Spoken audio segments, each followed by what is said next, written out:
Hello, my name is Davie. I am the first vice president for the NAACP Stockton branch. And I am Bobby Bivens, president of the Stockton branch NAACP. And we are here today to be a part of the 52nd anniversary celebration of Black Family Day in Stockton, California.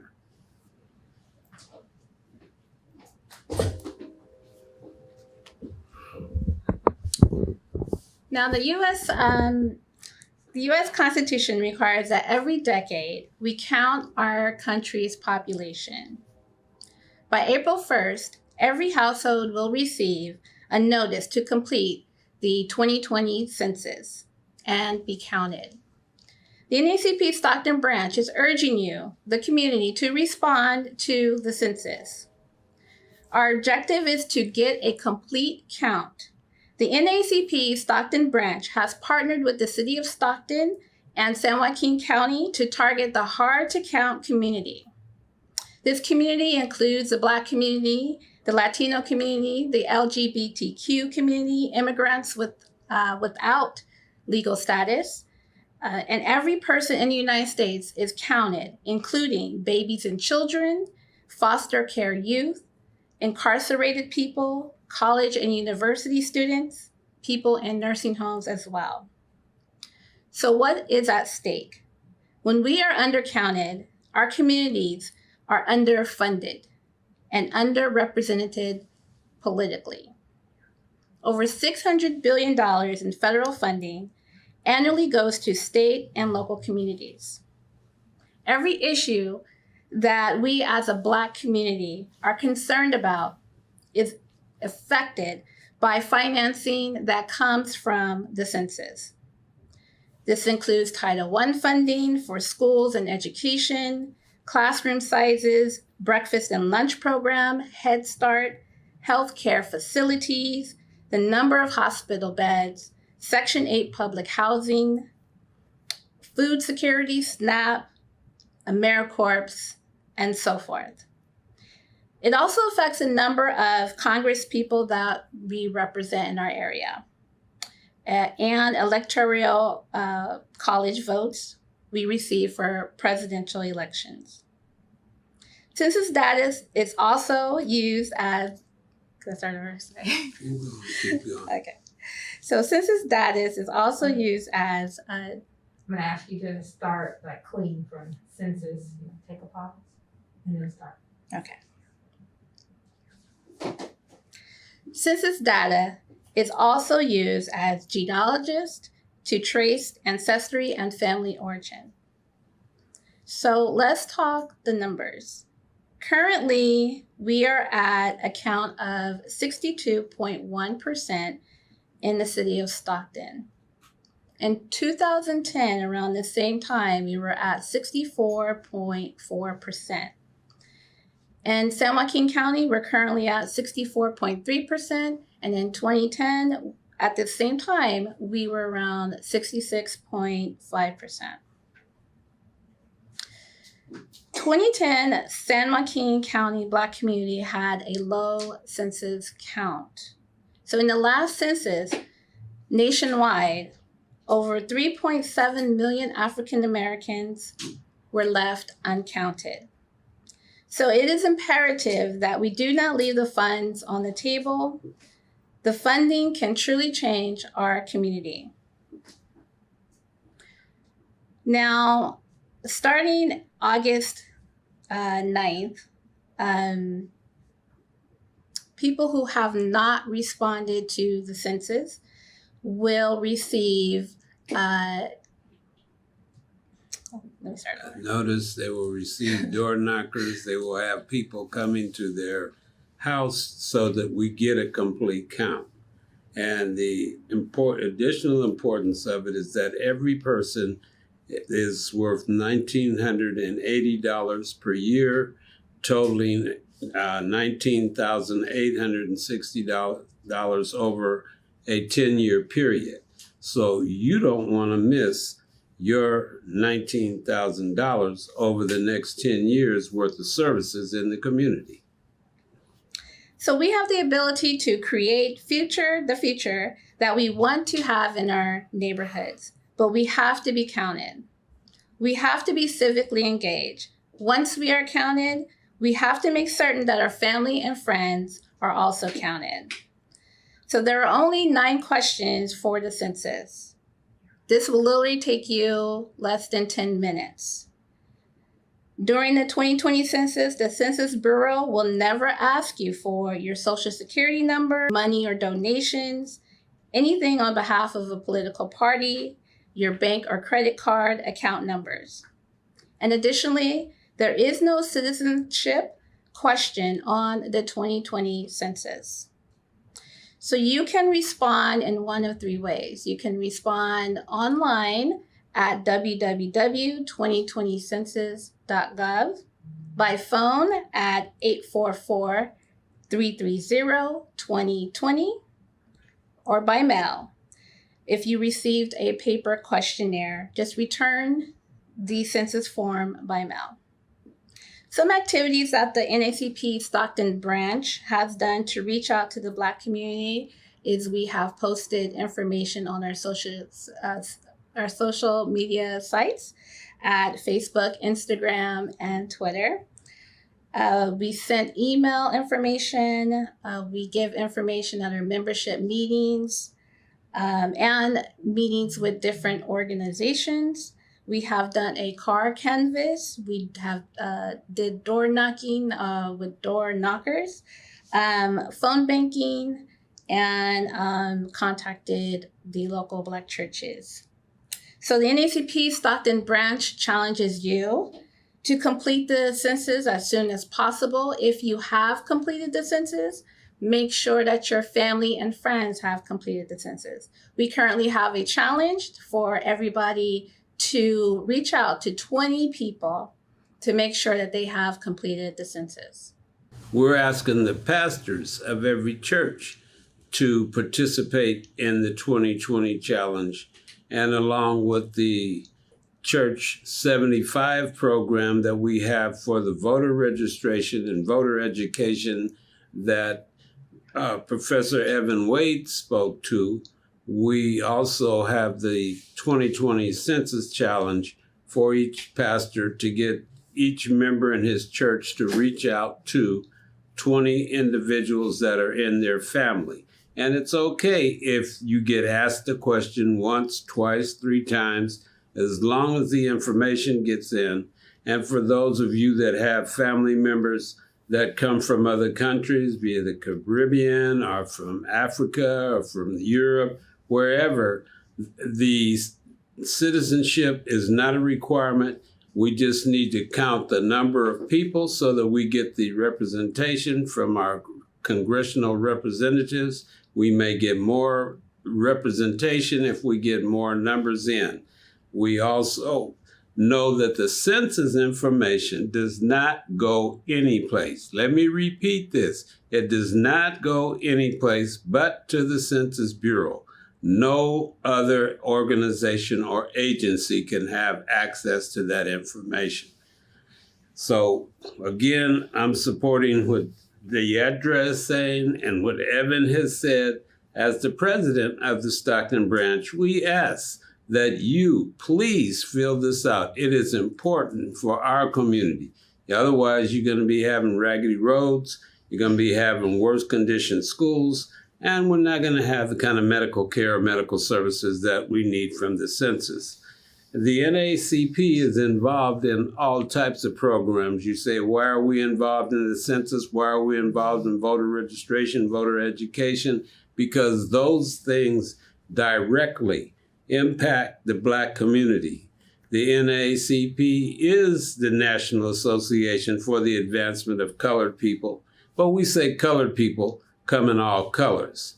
The NAACP's primary focus is on African Americans in this community and in most communities.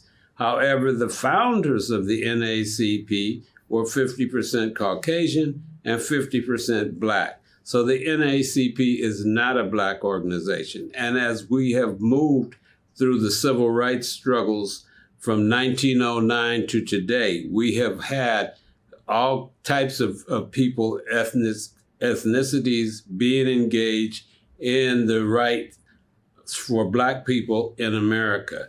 You ask, why does the NAACP keep the name of colored people? Well, the reason we keep the name of colored people is the same reason Coca-Cola keeps the name Coca-Cola. We are one of the largest brand names in the world. We are the 11th most recognized brand in the world, the National Association for the Advancement of Colored People. So it is a business name, it is a corporate name, it is a brand. We will always have the name, the National Association for the Advancement of Colored People. What other kind of issues are we involved? We're involved in economic development issues. Those are major parts of the NAACP's program, wealth building within the Black community. Just this week, we're engaged with the city of Stockton and in partnership with the African American Chamber to identify some Black nonprofit organizations to receive some funds that were donated by Bank of America and the A.G. Spanos Corporation.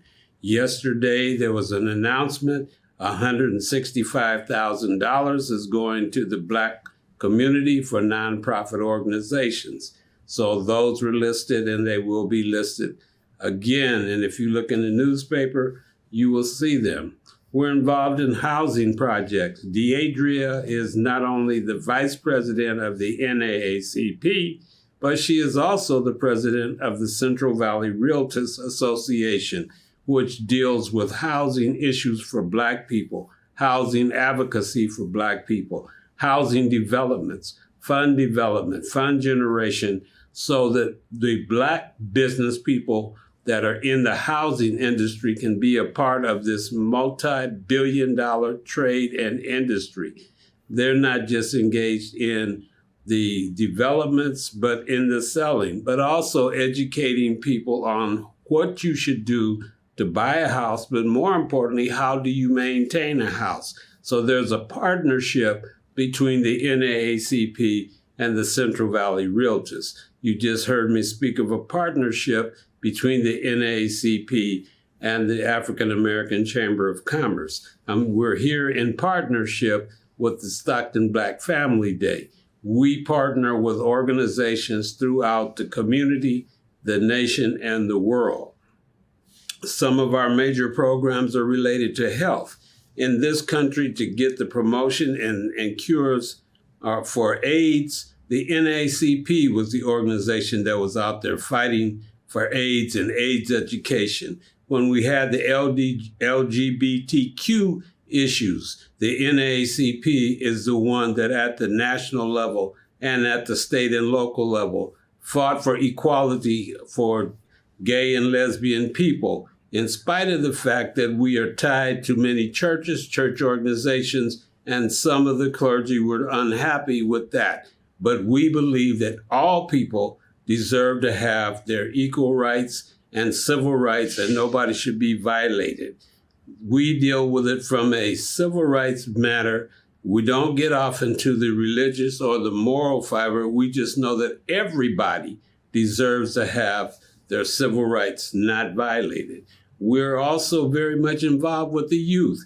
Every year, the Stockton Youth Council has a youth summit where over 500 kids are involved in a one-day-long youth summit where we bring in speakers, nationally known speakers, but also hold workshops for education, training, job development, and for them to learn to know their rights so that they're not violated by the police or intimidated by the police. We're involved in criminal justice. Right now, one of the major emphases that we're working on is the no bail issue. We've been engaged in that for over 5 years. Even right now, the San Joaquin County just went back to the bail status after the California Judicial Council allowed them to bring back bail. And our county jumped at it, and we are the second highest bail charging county in the state of California. So we are working to get that reduced and to get the bail for violent offenders removed so that people are not incarcerated before they're ever convicted in the county jail. We also are dealing with the district attorney's office and making sure that there's prosecution of police officers that commit crimes against our citizens, and particularly our Black citizens. We have been engaged, and we did a 10-point plan just a couple of months ago that partially was adopted by the Stockton city manager. Starting in September, we will have in the city of Stockton a 25-person city manager's police committee to have oversight over the police, a working task force to make sure that various criminal aspects in the police department are addressed, as well as developing additional policies for better policing for our community that matches and fits in our community. We are, in fact, holding the police department accountable. We have been meeting with the sheriff's office. We are working with them to hold them accountable. We're involved with the Board of Supervisors. They're sitting on $16 million that should be coming out into the community. We are dealing with the Board of Supervisors to make sure that there's equity and there's distribution of those funds and they don't just set up in the bank and draw interest. So we are all over the place. Many times people say, well, what is the NAACP doing? Or why aren't you doing this? Or why aren't you doing that? Well, first of all, if you become a member and you get involved, then there's a piece for you to work in, whether it's health, education, criminal justice, religious affairs, housing, you name it. We have a place for you to volunteer your time and work to bring about a difference in the city of Stockton. We are the oldest Black organization in town. We were formed here in Stockton in 1931, October the 23rd. We're older than the Port of Stockton in the city of Stockton. We are more valuable to our community than any other organization. They are all valuable, but we happen to be engaged in all those areas, and we have a national and international brand that's behind us that brings about respect by those folk that make major differences, particularly in the economic community. We're engaged with the banks. We're trying to get them to work better and make better loans for our people. So the NAACP, again, is out here doing the work, and I want you to all clearly understand, we are all volunteers. Nobody is paid. We are volunteers. I've been your 20-year volunteer president. And sometimes my wife asks me, what did you do for us at home financially today? Because I'm out doing what I like to do, and that's to try to bring about justice for Black people. So with that, I will close out. And when you're asking, what are we doing? Why are we not doing? You know, if you have a dog and your dog is a little mangy, scroungy dog because you don't feed him, then your dog is not going to fight for your house. Your dog is going to let the thieves come in. But if you have a pit bull or a Rottweiler or a Doberman Pinscher and you feed him well and he loves you and you stand up, then if somebody tries to come into your house, that dog is going to tear them up. We are a big dog branch. However, the question I have to ask you that want to know what are we doing is, have you fed your dog lately? So we want to celebrate our men in the NAACP Stockton branch. They put a lot of time and effort in the work that they do. They're constantly sacrificing time with family, vacation time, or what have you, to make sure that the community is included, and that they have somebody to represent them in all the capacity that we work in. So I want to thank them. I want to thank Mr. Bivens, who has been doing this for 20 plus years. He has attended city council meetings, board of supervisor meetings, school board meetings, and the list goes on and on. There's not a meeting, I don't think, that happens in Stockton that Mr. Bivens has not attended. But it's important to be present at those spaces, because if we are not present, if we don't have somebody there to represent us, then we are not included in the conversation. So it's important for us to not only support the organization, but to support the individuals that are in the organization, have given their time to the organization. As Mr. Bivens had mentioned before, this is all volunteer work. So we have a number of men in the branch that I love and support. They are my big brothers, my uncles, mentors. So I just want to thank you all for the for what you do for our community. And I want to thank Black Family Day and congratulations on your 52nd annual celebration. As I think about the NAACP, I think about the presidents that were here before me. And if you come to our office, you will see listed on the wall every president that has served in the Stockton branch since 1931, when the organization was founded. Many of them have been ministers, many of them have been lay people in the community, but they have all been committed. And I want to pay a special recognition of thanks to all of the past presidents of the NAACP, and living at this time still here in the city of Stockton, to name a few, are Ralph White, Jesse Neighbors, Reverend Bob Haley, formerly now deceased Reverend Willie Douglas, Cordell Bunton, Todd Summers. Those are the men that I know that were presidents, and Mr. Reverend George, Edward George. Those are the men that are still living.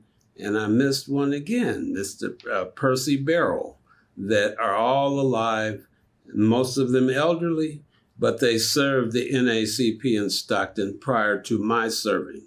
And they are the ones that laid the groundwork and made sure that the organization was in place when I got here, for me to get elected and keep moving the organization. Hello everyone, my name is Angela McGee and I am the Parent Coaching Program Manager here at the Child Abuse Prevention Council.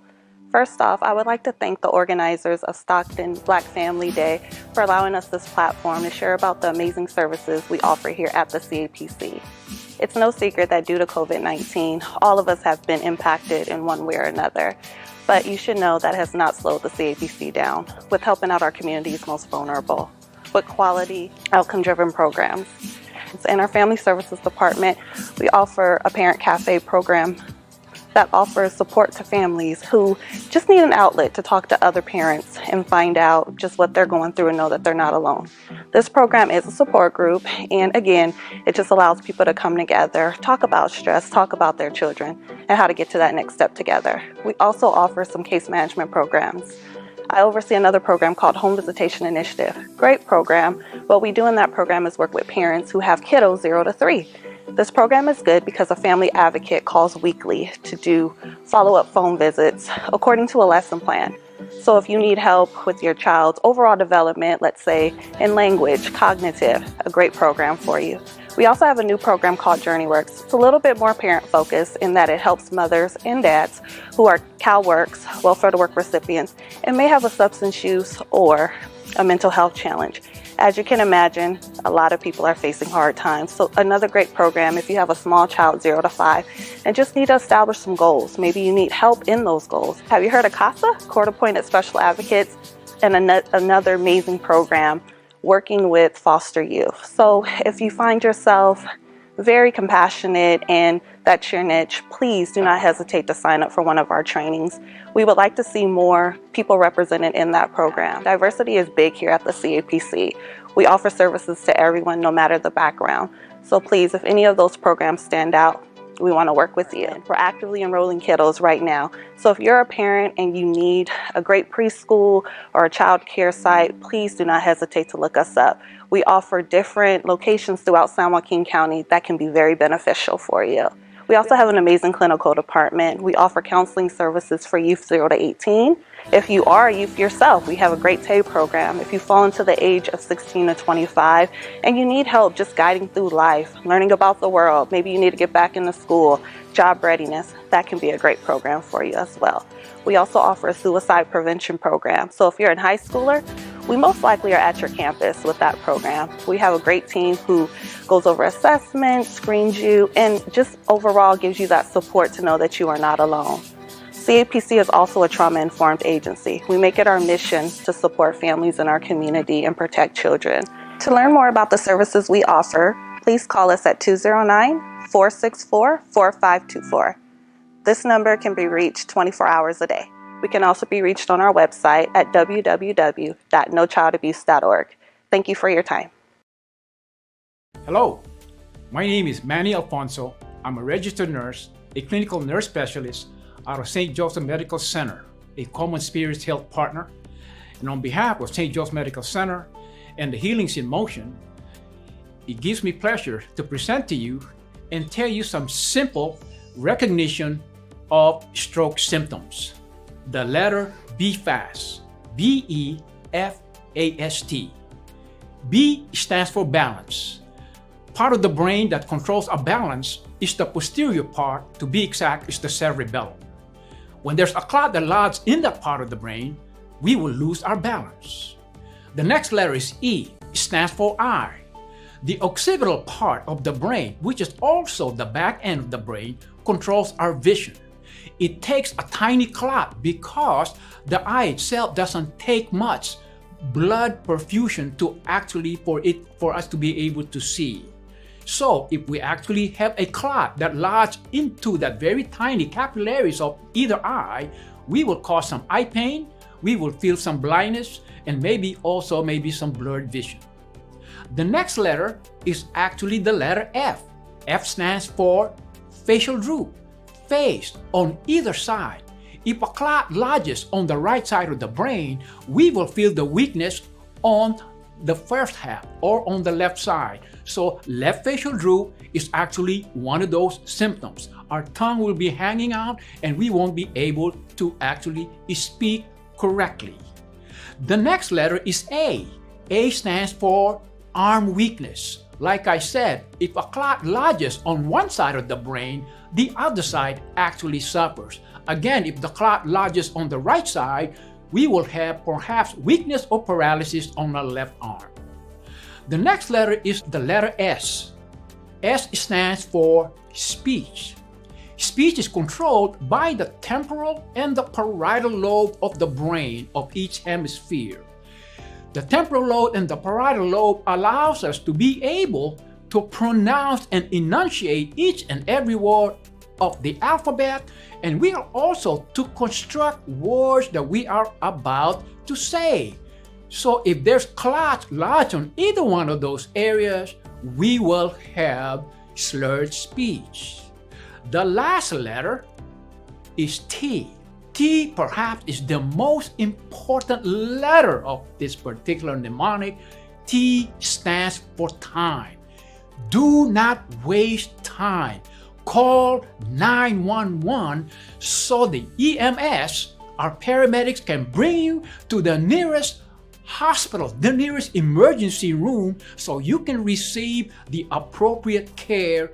And if it's indeed a stroke, we have a window opportunity of 3 to 4.5 hours.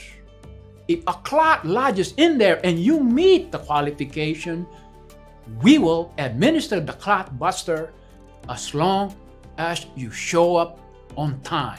Please do not delay. Hi, this is Mary Nicholson, the founding director for Healings in Motion. I want to share some of the upcoming events for Healings in Motion. One is the Brain Health to Beat Stroke 5K. You can come out and run, walk, or roll. Find out more if you go to healingsinmotion.org. The other things that we're doing are support for caregivers and also survivors. Thank you so much.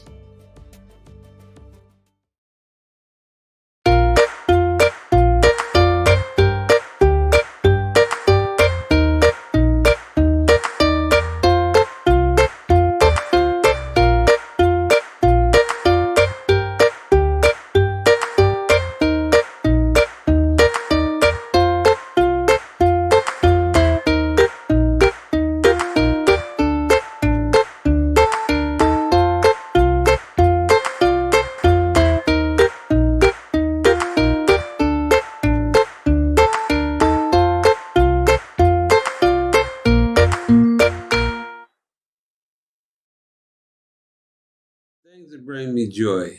Success within my family directly, success in the community. I come from San Bernardino, California. Was born there, raised there, went to high school there, went to college there.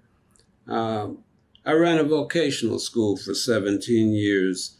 And the first 8 years of the school, all of my students but one were females. And we were transitioning the unemployed, the ladies on welfare, the ladies that were working the streets into productive mothers and women in the community. So we started a school with a house, a garage, and 2 storefronts. And the organization I worked for was called Operation Second Chance. And we named our school Operation Second Chance School of Opportunity. So we were in a house, a garage, and 2 storefronts.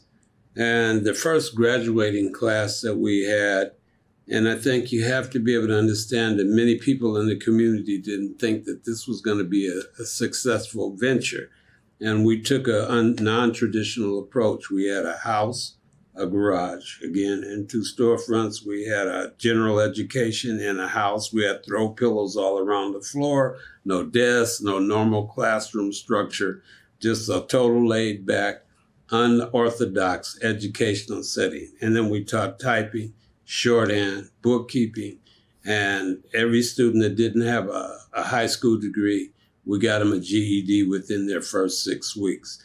And it was a 6-month program. And for 17 years, 90% of the students that went to that school graduated and went to work. 92% of the graduates went to work on an average of over a 17-year period. I was blessed to be given the responsibility of that school at the age of 27 with an AA degree. And our CEO said, I'm giving you a present for your 27th birthday, and it's yours for 2 months. If you make it run, it's yours. If you don't, I'm firing you and bringing somebody that has an educational background in to run this school. Out of the 40 students we had, 38 completed the program. And it went like that every year.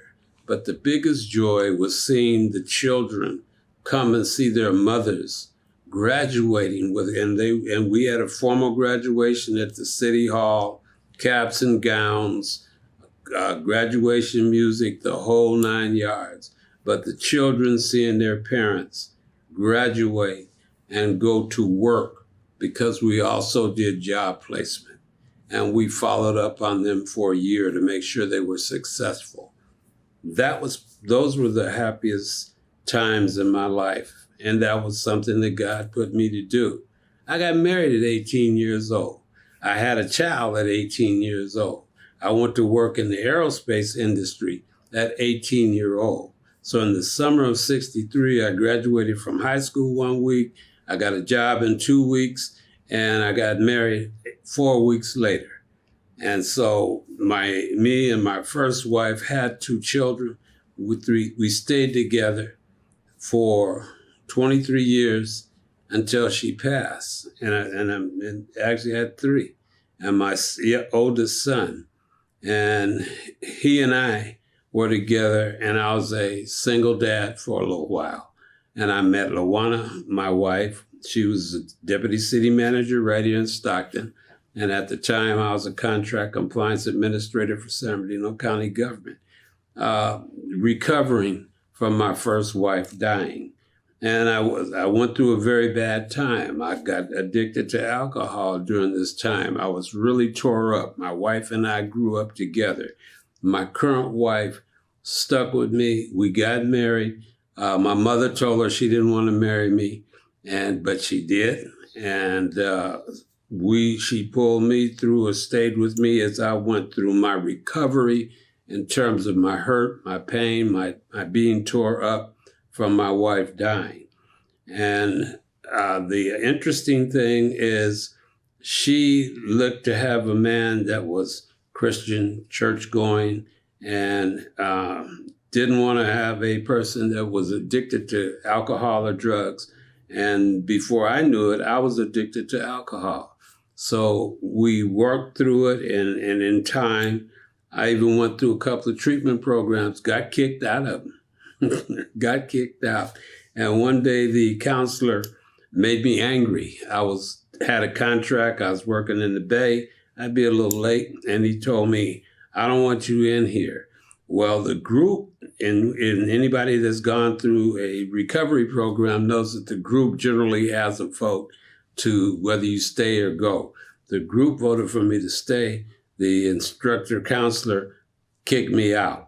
And so I told him on that day, you can kick me out, but guess what?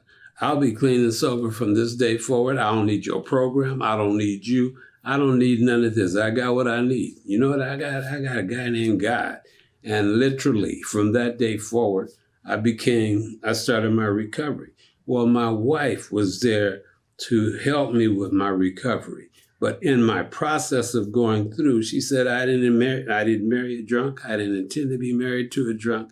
And we were about to split up because you don't want to straighten up.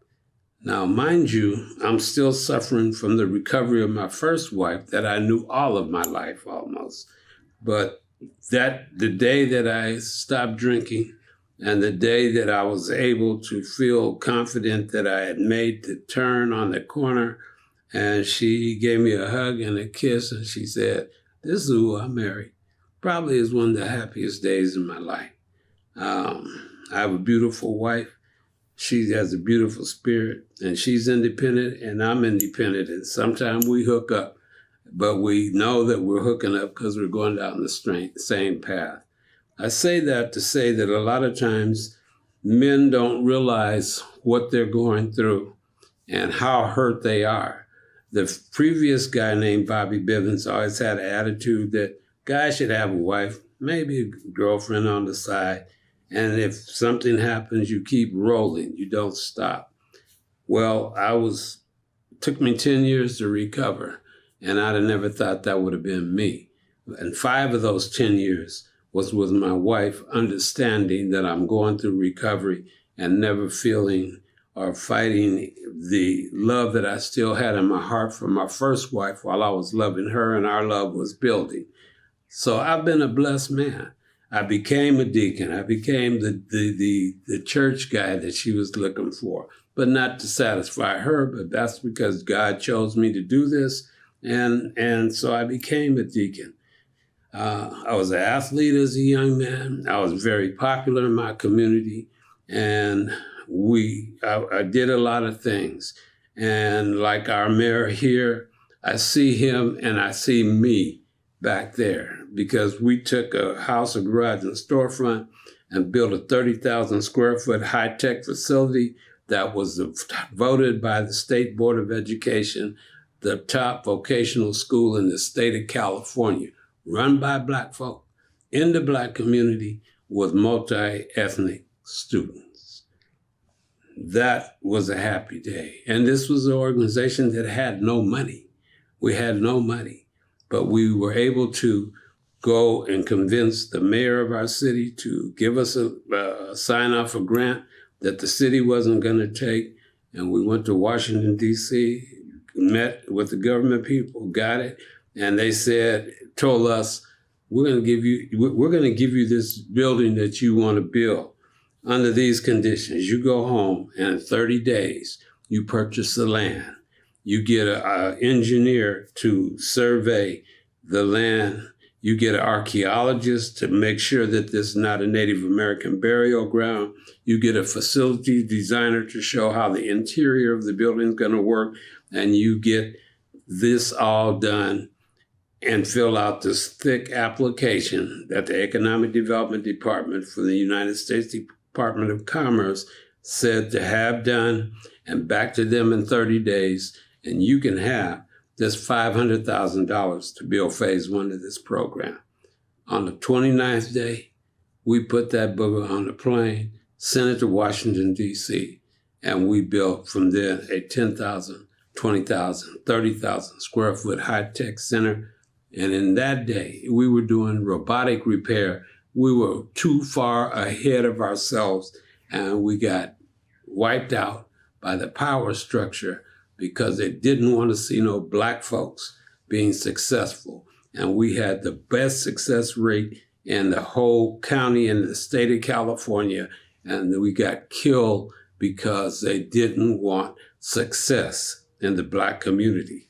We have to understand that success in the black community is what's essential, and people will do everything they can to keep us from getting it. I get joy out of seeing a black business started. I get joy out of seeing a black organization bringing about some change.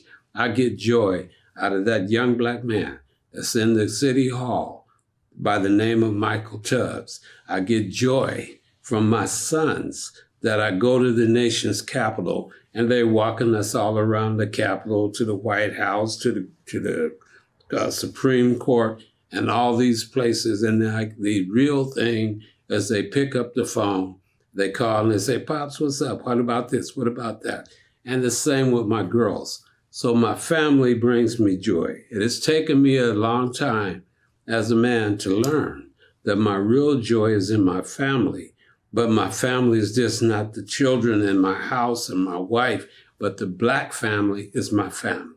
So that's where I get my joy. That's why I do what I do. And sometimes people will say, you hear people say, "Well, what would you do for free?" Because I can't think of too much that I would do for free. And my wife looks at me anytime we're in that kind of environment, and I say, I'd work for my people for free. So for well over 25 years, I have worked for the people of Stockton for free. That's my joy. My name is Evan Wade. I am a professor of history and social justice studies at San Joaquin Delta College here in Stockton, California. I am also an executive committee member of the NAACP, where I chair our political affairs committee. And on behalf of the NAACP, as well as San Joaquin Delta College, I would like to wish Black Family Day a happy 52nd anniversary. It was students who were at San Joaquin Delta College and the Black Student Union who got together and said we need to create something to benefit the Black people of San Joaquin County. And so with that, 52 years ago, they established Black Family Day. And so happy anniversary. On behalf of the NAACP, I would like to encourage everyone to get out there and to vote. According to Reverend Nelson Rivers, the right to vote is precious, it is powerful, and it is personal. It is precious because people literally died so that we have the right to vote. It is folks who look like us, folks who are Black, folks who are from the motherland, who literally fought and died, sacrificed themselves so that we have the right to vote. In the NAACP, we always like to invoke these names. Names like Medgar Evers, a Mississippi organizer of the NAACP, who was assassinated on a front porch of his house in 1963. In 1963, there were 4 young girls who were killed while going to church in Birmingham, Alabama, the 16th Street Baptist Church. Why? Because that church was organized for voting rights and civil rights in the city of Birmingham, Alabama. And so with that, we encourage everyone to go out there and vote.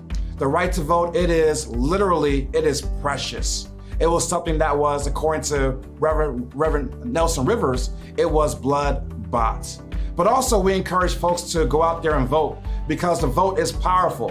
When Black folks go and vote, we can literally change the country. We can change local politics. We can change state politics, and we can change who is in the White House. It is very important that we exercise our right to vote. And when we vote, we can literally create change. This November is a time period to create a fundamental change within our country.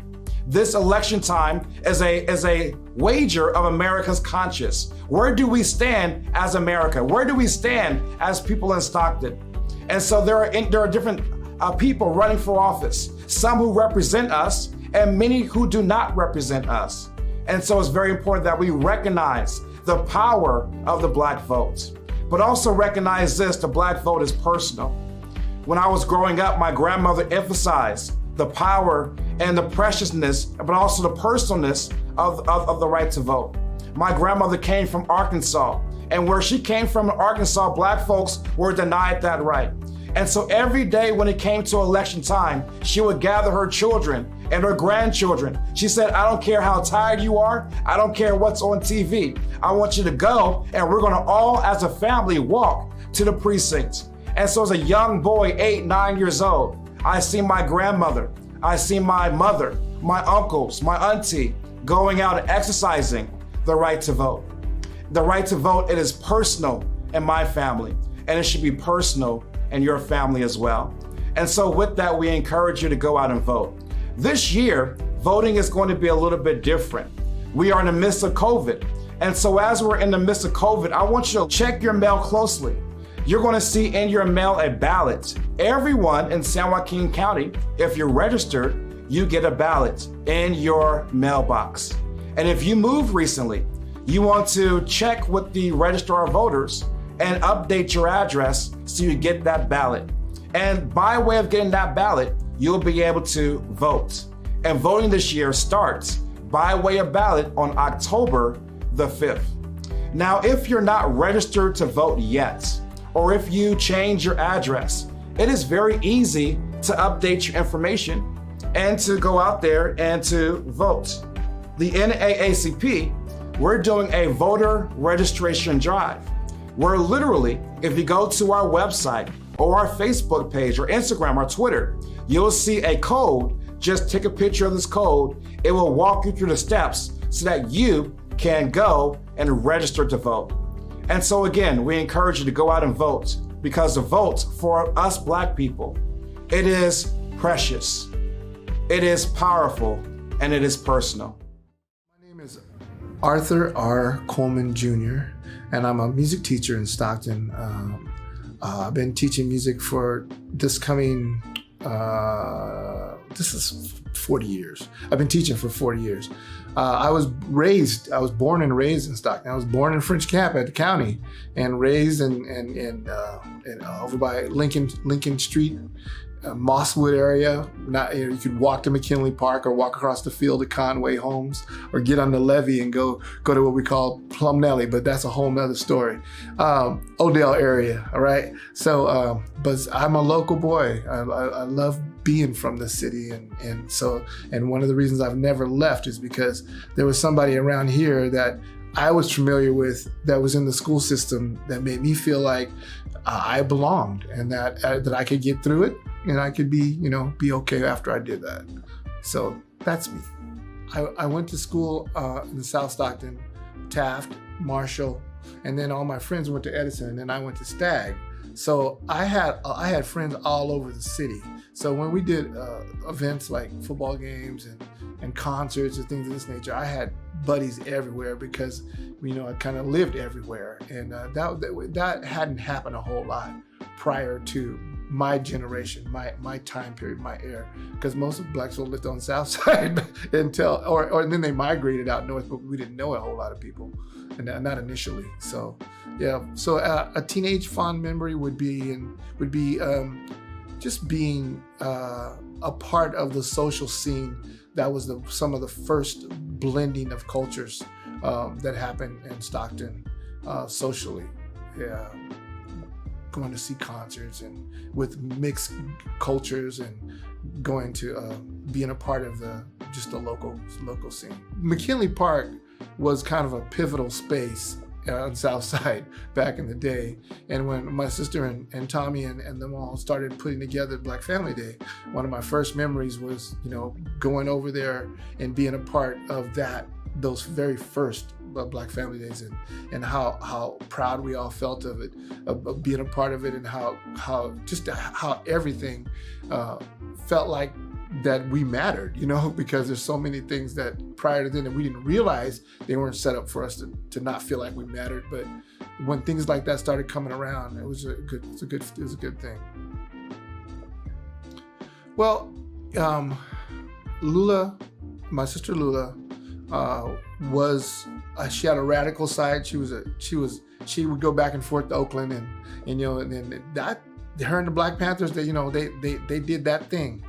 She knew she was in that circle, and so we would hear. She didn't tell us a lot, but she told us enough about that world, so we knew that she was part of that movement. And so Lula did beautiful social work in Stockton, but she was also part of the movement in Oakland. And so I don't know to what degree, but I know she definitely was. My father was born in, you mind if I start with my dad? Yeah, let's go. Okay. My dad was born in 1906. He was a son of a sharecropper, and so his grandfather was a slave. And so my papa, in 1906, in 1942, he left. We're from Louisiana, Texas area. He left that area to come over here because just to get away from whatever was going on down there. And my father was the second child of 13, and he dropped out of school in eighth grade to help raise the younger ones, so there would be food and all these things available for them. When he got here in 1942, he got right to work. He had a cousin that worked at the Port of Stockton, and whose last name was Coleman. Now, this is interesting. My actual last name, my family's actual last name, my father, when he came here in 1942, he's a Cormier, C-O-R-M-I-E-R, like Daniel Cormier, like the wrestler. I know he's our cousin, because that's a unique name, especially for Black folks. And then when Daniel's fight this weekend, he said, the first part of his fighting career was in Louisiana. I said, this is our family. So anyway, that's a whole nother thing. So when Papa got here, he found one of his cousins that was working at the port. His name was Coleman. And everybody started calling him Coleman so much that my father just says, well, he just stopped fighting it.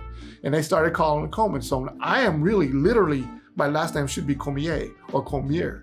And I tell you, when it really got hot is when I met my father's folks. They go, what you do to that name? We got a beautiful name. Don't you know this is a French Creole?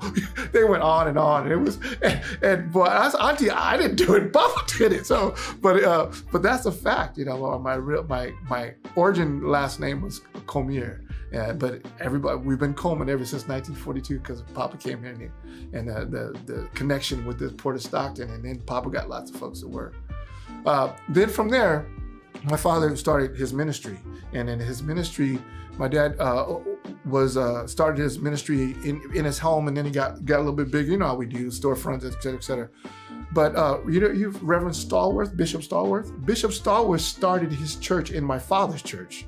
Another really interesting point. And so they were, and now that a lot of folks didn't know. I was talking to Stallworth's grandson. He's going, I didn't know that. Well, my Papa told me these stories. So Papa was a very pivotal person in Stockton initially. And the other thing that my father was known for is my father was one of the first, I think he was the first, but I'm gonna say he was one of the first Black labor contractors in this area.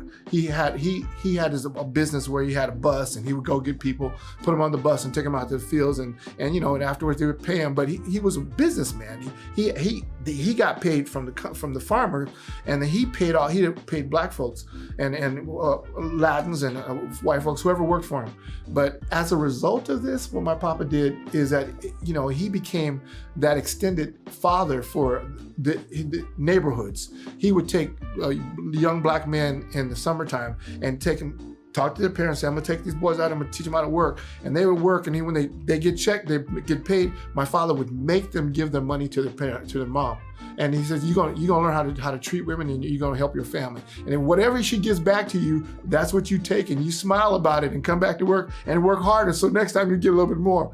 But all these gentlemen are ministers and businessmen all over the city now that my father helped to raise in that respect. And I'm just a reflection. I just continue what he did. He helped folks from the pulpit. I helped him from the classroom, in front of the whiteboard and now in front of the computer screen, virtually. But yeah, I'm just a reflection of Reverend Arthur Coleman Sr. and just kind of moving on the work that he did. My sister Lula is my mom's oldest child and was not Reverend Coleman's child by blood, but we were all close. And Lula was my fondest, she's my heart. Lula taught me about jazz. And you guys know what jazz, I'm a music teacher. So I would used to go stay with Lula in the summertime, and she lived in Sacramento by William Land Park, and she had one of those old Victorian houses with a beautiful basement. And the entire basement, you were like this, was filled with vinyl, bro. It was filled old style, bro. She turned me on a Wes Montgomery. She turned me on to Freddie Hubbard. She turned me on to, just all of the jazz classics, from Billie Holiday all the way to the current stuff. And I had no idea that the education she was giving me there would become my passion and what I would end up eventually teaching children later for the bulk of my life, 40 years now. But so she planted that seed as well. Most definitely. Very, very good friend of ours. This is gonna be hard for me because Grayling Williams was one of my best friends growing up. We went to high school together, and his father, Woody, the Bells bondsman, Woody was quiet but he was strong, and he's an ex-football player, and his persona had such an impact on young men that were around him because he was so secure in himself. He wasn't afraid of anything, anybody, or any way, and you just felt safe around him, right? And that had an enormous impact on who I would become, because I wanted people to feel. I wanted to feel that, and I wanted people to feel that around me. And so, Woody, Mr. Williams, the Bells bondsman, was another really positive influence on me. And then there was my uncles that were ministers, Reverend Cotton, and all the ministers in town. I mean, because my father and all those ministers, they were just like they are now. They were a community. And so we would go to Reverend Larkin's church and to Reverend Peterson's church, and and they all came from Bishop Hall at one time or another, and that goes back to the 60s. They were all over in that area, and so the churches like they are now were a huge community back then, and like all Black community areas, are the foundation of our communities. They always have been, that I know of, and that didn't change. You asked me about prejudice, and I kind of veered off of that. And have I ever felt prejudice? I have, but I was like there again. I was telling you about my dad, because my dad didn't discuss prejudice a lot with me, and I didn't find out. I didn't figure out till after George Floyd why my father fled the Texas area, and I realized that there it was terrorism. He fled terrorism. People were being chased and lynched, and you look at the movies from the 60s, where the videos where Martin Luther King and Lewis were doing these peaceful marches, and the abuse that happened in the public eye on television. Could you imagine what it was like on the streets where nobody was watching, or where you were caught by yourself? And I understand why my father left there, and he didn't talk about it a whole lot. And I mean, he didn't want that memory engraved in his young son. And so, and that protection was twofold. I felt sometimes when I got older, people were talking to me about the pain, and I was experiencing it for the first time as an adult, because my father was very protective. But that was one of the reasons that I was so successful if you consider what I do successful. But it's because my father was there for me, and he was a dad, not just to me, but to the community, and a blessing to all of us. Yeah. So I did feel that racism. That was a distant racism. But I mean, even when you were talking about the 60s, the people that pulled together that did the civil rights things. One of the outcomes of that work, Tommy and those folks, was the development of the CIP program, the Community Involvement Program, of which I'm a graduate of. And yes, you too? Okay. Yeah, I'm a graduate, and that program would not have existed without Tommy and those folks that did the civil rights movement in the 60s and demanded that poor folks from all over the city would have an opportunity, if they were academically, talented enough and motivated enough, to benefit from our local university. So yeah, there was another one, Jewel. The music world, and I don't know, the music world was always a place where musicians, you just feel like that's where that feels right. When you sit down at a piano, if you're a musician, you feel it, you're there and okay, I'm home for now, and so I can be home and while I'm doing this. And so music has always been comforting for me. It's been, and so when I was 9, 10, 11 years old, my sisters, there was, go play the piano, go sing. And they used to pick on me about singing because I couldn't sing yet. And they used to get me to sing in front of their friends so they could laugh at me. They were cruel. They used to laugh at me. But I didn't care because I loved it so much. And eventually my voice got better and better and better and better and better. The music almost called us. It almost called us. I remember when I was in high school and I was applying for colleges and I was thinking about, well, I'm gonna go to college, I'm gonna do this. And my sister said, she says, you're gonna major in music, right? And I'm going, well, that was only the natural thing to do. Yeah, because when I was a kid, I did the Commodore's Drum and Bugle Corps from here in Stockton, of which that organization and institution helped a whole lot of men of color. A lot of them Coleman and a lot of the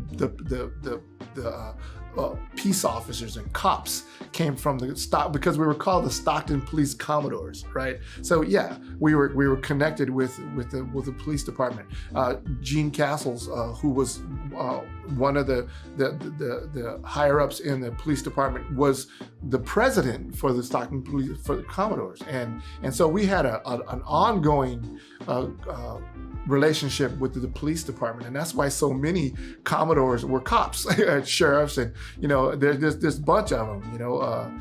Ricky could come, Sheriff could come, and there's just tons. That because that was one of the things we did, and that musical entity had a connection with the schools, and so the police and the education world, we were kind of one.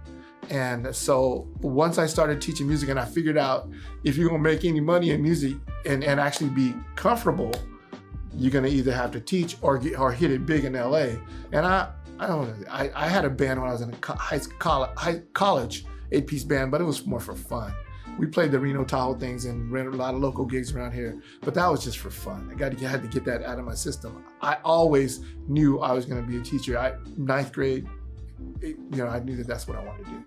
Yeah, I wanted to talk about the music a little bit, and so the Commodores was a pivotal ensemble that helped a lot of people of color, but also once the 60s hit, a gentleman by the name of Mel Wan, a Chinese fellow, taught at Fremont High School, middle school first, and then he became the band teacher at Franklin, and he was the band teacher at Franklin through the 70s when Franklin's jazz band was one of the best in that area. They were going to Japan and New York and all over, and Mr. Wan was taking all these little brothers and made them feel like stars. And I had no idea of what impact that was going to have on them later. But some of the people that he made feel like stars were Eric Moore and Teak Underdew, and people that later on actually became, took on those personas. But Mel, I was teaching at the middle school, and Mel would bring his jazz band over, and before we had it all laid out, and he would bring them in the back gate, and we'd have the gate locked off, and then at a point, the girl, they're screaming, ah! It was like they were like little stars. And then at lunchtime, prior to the performance, they would sit down at tables and sign autographs. Mel Wan set up a lot of brothers and sisters for positive art experiences and feeling good about what we are, who we are, and it helped us to understand how special our gospel skills were. Nobody made us feel like that was proud. When I went to UOP, the gospel thing is they say, oh, that's nice, but come on, let's learn this Mozart. But truthfully, the gospel is what made me who I am, and gave me the chops to really even care about Mozart. And so, Mel Wan was a really, really important person in the Black community that helped a lot of people of color that went through the Yellow Jackets that were musicians, but not just black folks, but a lot of black folks. But Thad Jones, the Ninth Creation, a lot of those folks, but a lot of Latins, a lot of people of all color. But Mel Wan was a crucial musical educator that also had positive impact on our community. Good friend of mine. He just recently passed away. So yeah. You asked me how I felt about the George Floyd thing, and I was watching the I can't think of her name right now. The lady that wrote the 13th Amendment, the special that's on YouTube. Ava. Yeah. Duvernay. She was doing an interview. Well, Jimmy Fallon or one of those guys, and she was saying, she said this, and it just struck me. She says, when I watch the George Floyd thing, I can't even endure the pain because George Floyd looks like my family. And if you look at my cousin that's recuperating from COVID right now, Reverend Thornell Clayton, they're both basketball players, tall, that stature. George Floyd looks like Thornell to me, and I sat there and bawled like a baby when I saw this happening because I saw my cousin, and I couldn't. I was just like you. I felt defenseless. I felt just a pain that went all the way to my core. But John Lewis said that one of the reasons that the 60s was effective is because it was televised. And I think the fact that this was filmed and televised, we have chance. Change happened in the 60s. This was televised. We just cannot get let up. We got to stay on it until policies have changed and the laws have changed, and we follow through. And then that's the road to changing people.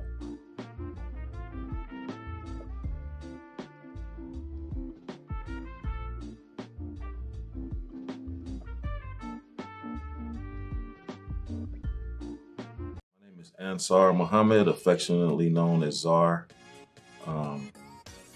I am a Black entrepreneur in Stockton. I originally come from the Bay Area. I've been in Stockton about 15 years. This is where I've raised my younger children. Came to Stockton and had pretty much a creative explosion. Got into a whole lot of things that I wasn't into when I was in the Bay Area. Didn't know that Stockton had such a thriving music scene until I came here. I did dib and dab in music in the Bay Area, but didn't have the type of success that I had in Stockton until I came to Stockton. During the hyphy movement, when Tell Me When to Go was the hottest song out, E40 and Keep the Sneak had captured the national stage. I got a group together called the Scraper Boys and created a few albums with them. They became very popular, took them pretty much across the United States doing shows, and they were very popular here in Stockton at home. So popular to the point where they had girls camping out there outside the house, asking them for autographs and different stuff like that. It was pretty cool. I was older than all of them, but I was living my music dream vicariously through them. So during that time, we had started a clothing line called Scraper Wear, and just had Scraper on the shirt. That was my slogan. I put Scraper on the shirt and sold it. That was my slogan at the time. But we put Scraper on the shirt and on hats, and a lot of people got wind of it. E40 was wearing it. Mr. Fab was wearing it, and it did very well. But at the time, I didn't have the financial means to really grow it to the level that I wanted to. So after the group, pretty much when the hyphy movement died down, the group doing only that type of music really, they died down, and group eventually disbanded, and I wasn't really tripping on the clothing line anymore. Fast forward to today. Well, let me step back a minute, because during the time that I had the group, the Scraper Boys, through the frustration of dealing with unprofessional videographers and directors for their music videos, I took it upon myself to learn how to do music video myself. And out of that, I started shooting all of their videos. And even when the group disbanded, I continued shooting videos for various other artists. And I think I got up to like 200 plus videos that I shot for artists from the Bay Area all the way up to Sacramento. And after doing videos for so long, I got kind of got bored with it, got burnt out with it, and wanted to do something else. So I decided to do a web series, and the web series was called Knockdown. Didn't have any experienced actors or anything, just did a casting call locally, and used a lot of friends and family, and brought them on for a script that I had wrote. And we ended up doing 10 episodes, and it did very well on YouTube, over 100,000 views on YouTube. Everybody from Stockton was watching it. Well, a lot of people was watching it in Stockton. So much to the point where the people who starred in it, like, they were being recognized everywhere they went. If they was in the club or the store, it's like, hey, you that person on Knockdown. It was like, it was pretty cool. And I'm the type of person that likes to push other people to the forefront and let them have their day. I'm much more a behind the scenes type of person. I like my work to be felt, and I'm not necessarily be seen. So this is new for me too. But so after the web series, I ended up, I was the local video guy. Everybody wanted me to do something for them, whether it's video, whether it's blogs or whatever. I ended up sadly filming a lot of funerals in Stockton for people that I knew, and a few of them were for people who had died from police shootings. So ended up doing a couple funerals for police shootings, and out of that, something arose in me that said that I needed to use my talents to bring more attention to police brutality. So I decided to take some of those stories from those families whose funerals I shot and compile them into a documentary, which was called Cop Crimes of Police. So out of that experience of filming, those funerals, I compiled some of the stories into a documentary. Ended up being an 84-minute documentary called COP, and it was an acronym for Crimes of Police, and highlighted those stories, local stories only. Ended up going down to Los Angeles during part of the interview process because I interviewed some former police officers from the Rampart Division. And Rampart was like probably the most corrupt police department or unit that there ever was in LA.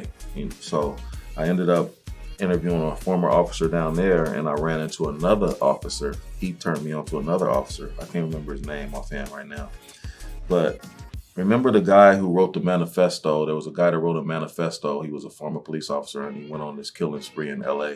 And then they ended up killing him at some cabin in the woods. There was another one before that wrote a manifesto about what he saw inside of the Los Angeles Police Department. So it was very cool while I was down there that one former cop hooked me up with him, and I was able to do an interview with him, and he gave a lot of insight on a lot of things down there. But Crimes of Police eventually, blew up to the point where I was going all over the country doing screenings, and even places that I couldn't go, like Africa and Jamaica, there were people from those areas that requested it so that they could screen it and do discussions, afterwards. So that was pretty cool.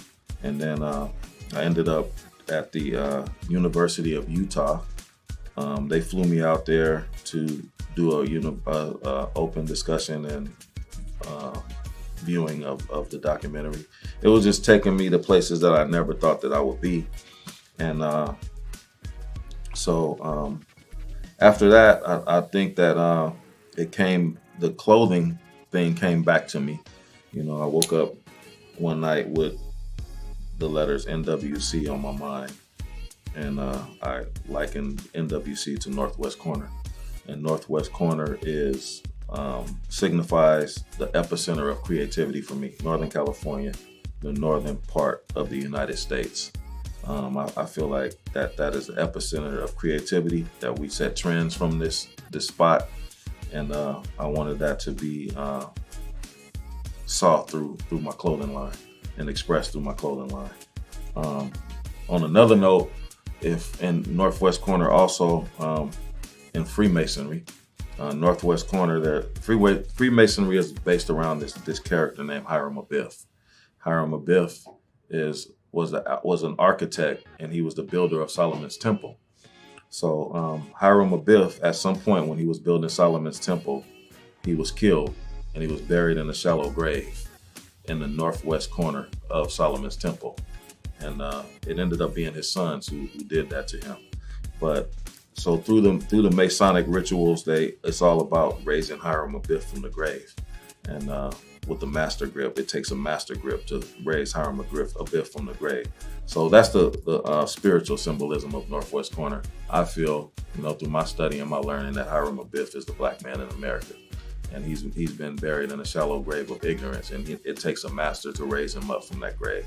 So, it's kind of like a duality on what the meaning of Northwest Corner is, but Northwest Corner clothing is something that I strongly believe in, and I'm gonna try to take it to heights that I've never been before. I also have a health and wellness business. My wife and I started a little over a year ago. It's called Zari's Ocean Gold Sea Moss. Zari's, the name Zari's comes from my last daughter born. Her name is Zari. And everybody is doing sea moss right now, ingesting it, taking it because of the benefits. After Dr. Sebi passed, a lot of people started to learn about sea moss.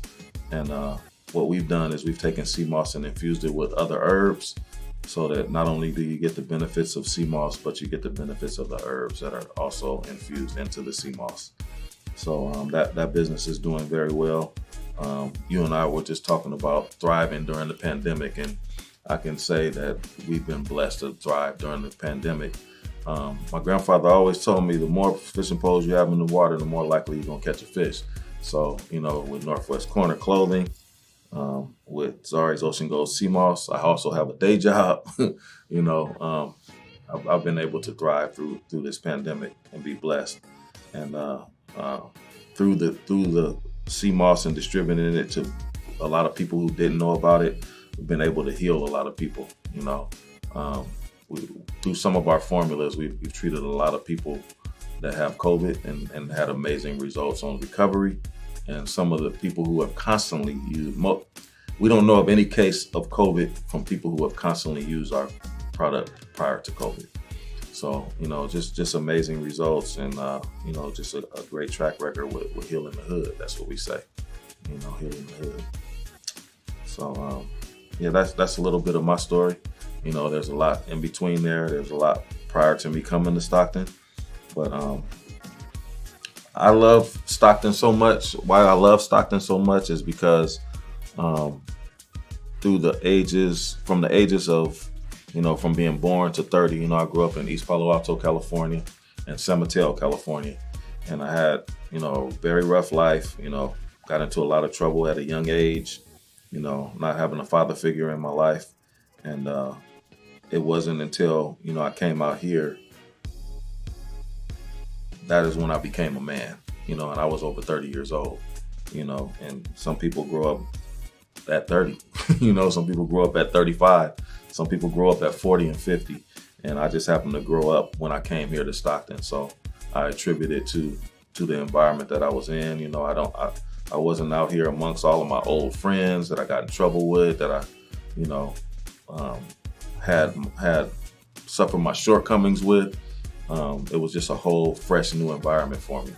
And I was embraced with so much love here, with like-minded people, that were doing the things that I was doing. So it's just been a pleasant experience for me all the way around the board. And I know that Stockton gets a bad rap, but I've tried to be one of those contributors in this city that brought a positive light on the city.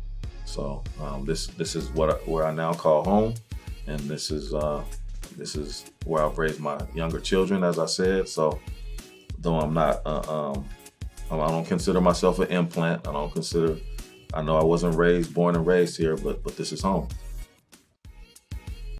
Hello, my name is Junior Wallace, Community Liaison for Donor Network West. I'm here today to share a very important message to you about organ, eye, and tissue donation. A lot of times when we go to our local DMVs and we're asked, would you be an organ, eye, or tissue donor? Some people say yes and some people say no. But 97% of our signups comes through our local DMVs. Currently, we have over 111,000 people on the national waiting list in need of a life-saving organ. In San Joaquin County, we have over 400 people, and in Stanislaus County, we have over 300 plus people that are in need for organ donation.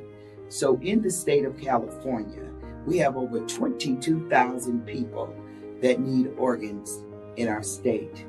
We're the one state that needs organs more than any other state in the United States. And a lot of that comes from diabetes, kidney failures, heart disease. So I'm here today to ask you the question, have you considered to be an organ, eye, and tissue donor? And if not, I ask for you to visit our website at www.donornetworkwest.org. But the most important thing, the call to action today is share your decision with your family. It is one of the best decisions that you can make in your life. Once again, thank you so much for receiving this message today. Have a great day.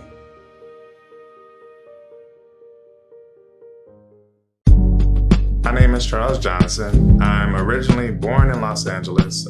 Moved here when I was about 8 years old with my father. We moved here just to kind of get away from things in Los Angeles, to have a new start. My father actually started a business here. It was Floyd Development and Construction with a friend of his. And then later, he developed another company called Floyd Freight, which is an airline freight company. Two pretty cool things that kind of really helped change and navigate the identity for my life in terms of being an entrepreneur, being in the community and being involved, as well as just making sure that I can, do things better for myself and for my people. One of the most prominent things I can remember about Stockton and growing up here was being with him when him and his friend Jack Walden opened up the Stockton Rec Center. Downtown Stockton, right next to the library. That was the place where everybody in this area pretty much went to play basketball. And if you were anybody who was good, that's where you played, besides the Boys and Girls Club on the east side. So that was a really, really prominent time for me because it really just helped to develop me as a person, helped for me to cultivate new friendships and kind of get an identity.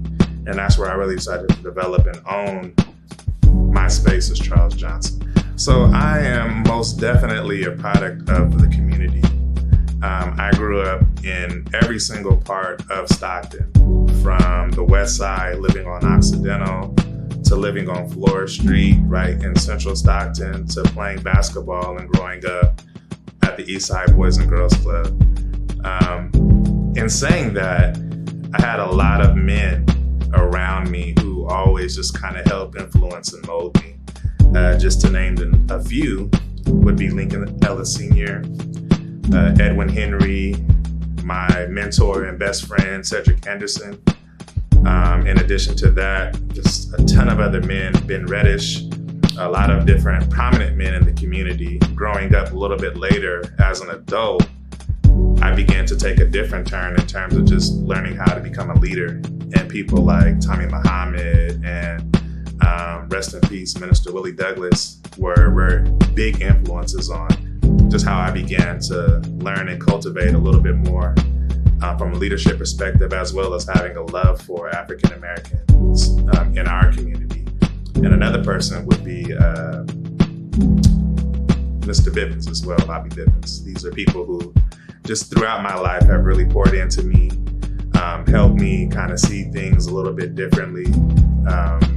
Bodie McCullough, my father, also just kind of helped to just really push me in the right direction in terms of being a leader, helping to develop things and just making sure that our people were good. The most important thing to me are my kids. I have 3, Ayande Johnson, Amir, and Naima Johnson, one 11 and the twins that are 7. Everything that I do in terms of leading, in terms of being who I've been in the community, in terms of trying to be the best father that I can possibly be, working, everything has been all based around making sure that I present and provide for them the best opportunity to see growth, the same way that people and my father did for me. The most tender part of my heart is my love for Black people. I really, really want to see us do well, if that makes sense. I want to see us thrive. I want to see us be in a position of equity as it relates to others. I want to see us become homeowners and business owners and just do the things that I know that we can do. I've been all over the U.S. and partly all over the world. And that has been the one thing that remains constant to me. And the one thing that I've actually taught my kids is to have an undying love for Black people, for people that look like them, to know and understand their culture. And that all started when I was in college, actually, at A&T. I'll never forget Dr. Bonham. She was reading a poem from Phyllis Wheatley. And during that time, she began to cry and weep as she read this poem, and it just really put me into a different place in terms of like, wow, we really need to understand our history, we need to understand our culture, and we need to have that type of love for one another that allows us to do better, to progress more, and to be more for one another, and just in general, right? I just feel like we don't have to be at the bottom of anyone's totem pole. I don't feel like that we need to do a lot of the things that we do, and we can find different paths and be better. We just got to focus on it and move forward in it. What brings me joy? I love to see Black people doing well. I think that's the thing that really I love. I love to be a part of that as well. So a large part of my commitment, even in the city, has been based around that. Just making sure that, we do well, and not necessarily being in the forefront of anything, but being able to see the after effects of it. Because that is part of my life's mission. I want to be as much entrenched in that as I possibly can be.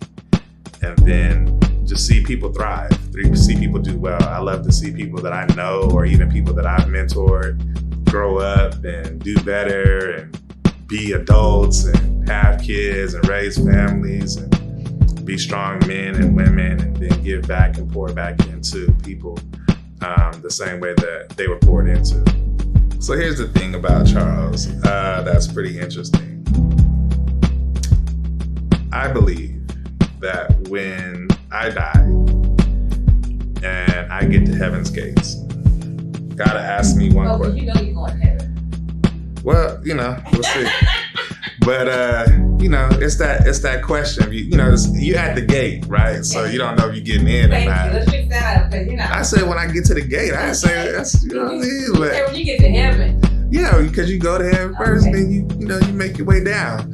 Maybe, I don't think you started. Hell, I hope not. But either way, I feel like, the age-old question for me has been, God will ask me one specific question: did you believe in me? And he'll ask me why. And then he'll ask me what I've done to prove my belief. And so I've been blessed to do a lot of different things in my life, but I believe wholeheartedly that my ministry has been people. Working with people, challenging the status quo, giving and pouring into people, blessing people the way that I've been blessed. I think that's the core of everything that makes me me. What really makes me do a lot of the things that I have done positive in my life, and what pushes me and drives me to do them even more in the future. In addition to that, like I said, my overarching goal is for us to be better. I think if I ever wanted people to remember me in a certain light after passing, I would want people to say that I've given my all to helping people to do better, to helping the people to thrive, and to see growth. That would be my thing. You know, when you die, what's your legacy, right? And that's what I want my legacy to be, is how I have been able to impact and pour into people the way that I was poured into by the people who impacted me. First thing that comes to my mind and heart when you say Black love is legacy. So much happens in the framework of being Black and being in love and loving on one another. And whenever I hear that term, I always think of the 60, 70, 50-year marriages. I think of all the trials and tribulations that they were able to make it through together and how much they were able to build together. And some of the greatest stories that I've ever read, that I've ever heard, that I've ever seen have all come out of those type of scenarios where you have both the male and the female who pour into their children and help them to be a better part of what a community should be or what love should look like. So when I think of Black love, that's what I think of. I also think of unity. I think of, from a different perspective anyway, I think of unity. I think of us getting together and us pouring into one another and, you know, queens fixing each other's crowns and kings holding up each other's heads and making sure that we stay on a path that allows us to be great. Because Black love is not always about what happens between a man and a female. Black love is also about what happens within the inner circles of our community, right? It's how we grow and develop each other. It's how we push each other. It's how we challenge each other. It's how we hold each other accountable. It's how we make sure that the legacy of Black people, by and large, extends beyond our life. I don't know that I'll feel appreciated in life. I feel like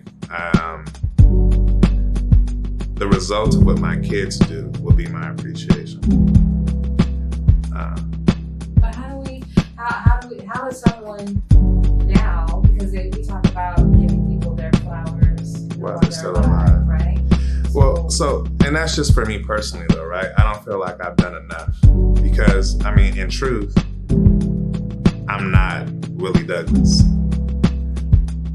I haven't been able to commit as much as he has. I'm not Minister Tommy Muhammad. I haven't been in the community as long as they have. I'm not Minister Brian Muhammad. I haven't been on the front lines and doing a lot of the other things. I've done my part, but there's still so much more to do. And for me, anyway, I don't know necessarily that I want to be celebrated.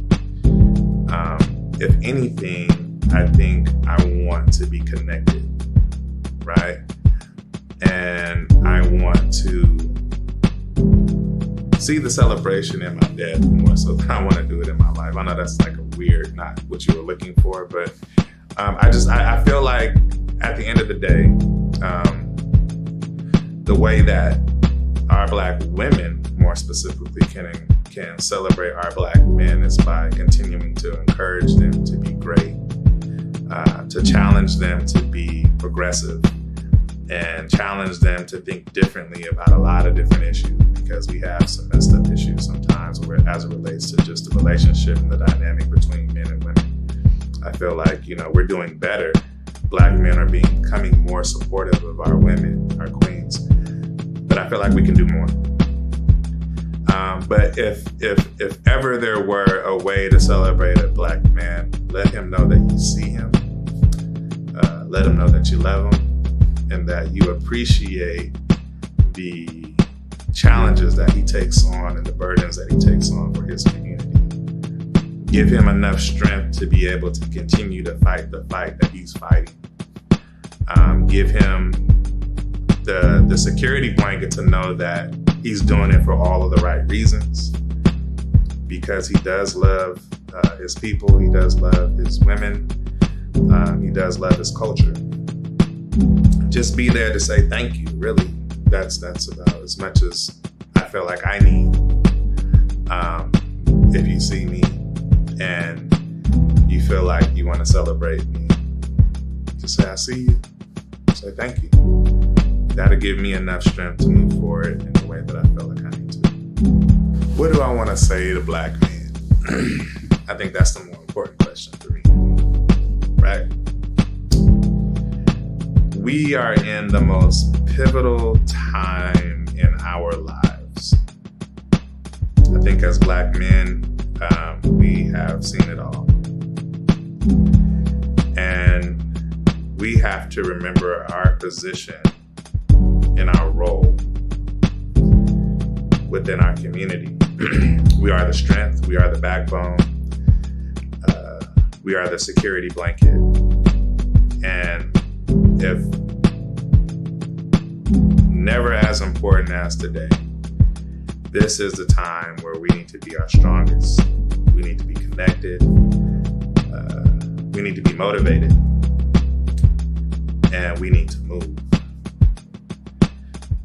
We are facing so many different challenges on so many different levels, from the pandemic to the economic crisis to the racial disparities that are going on in society today.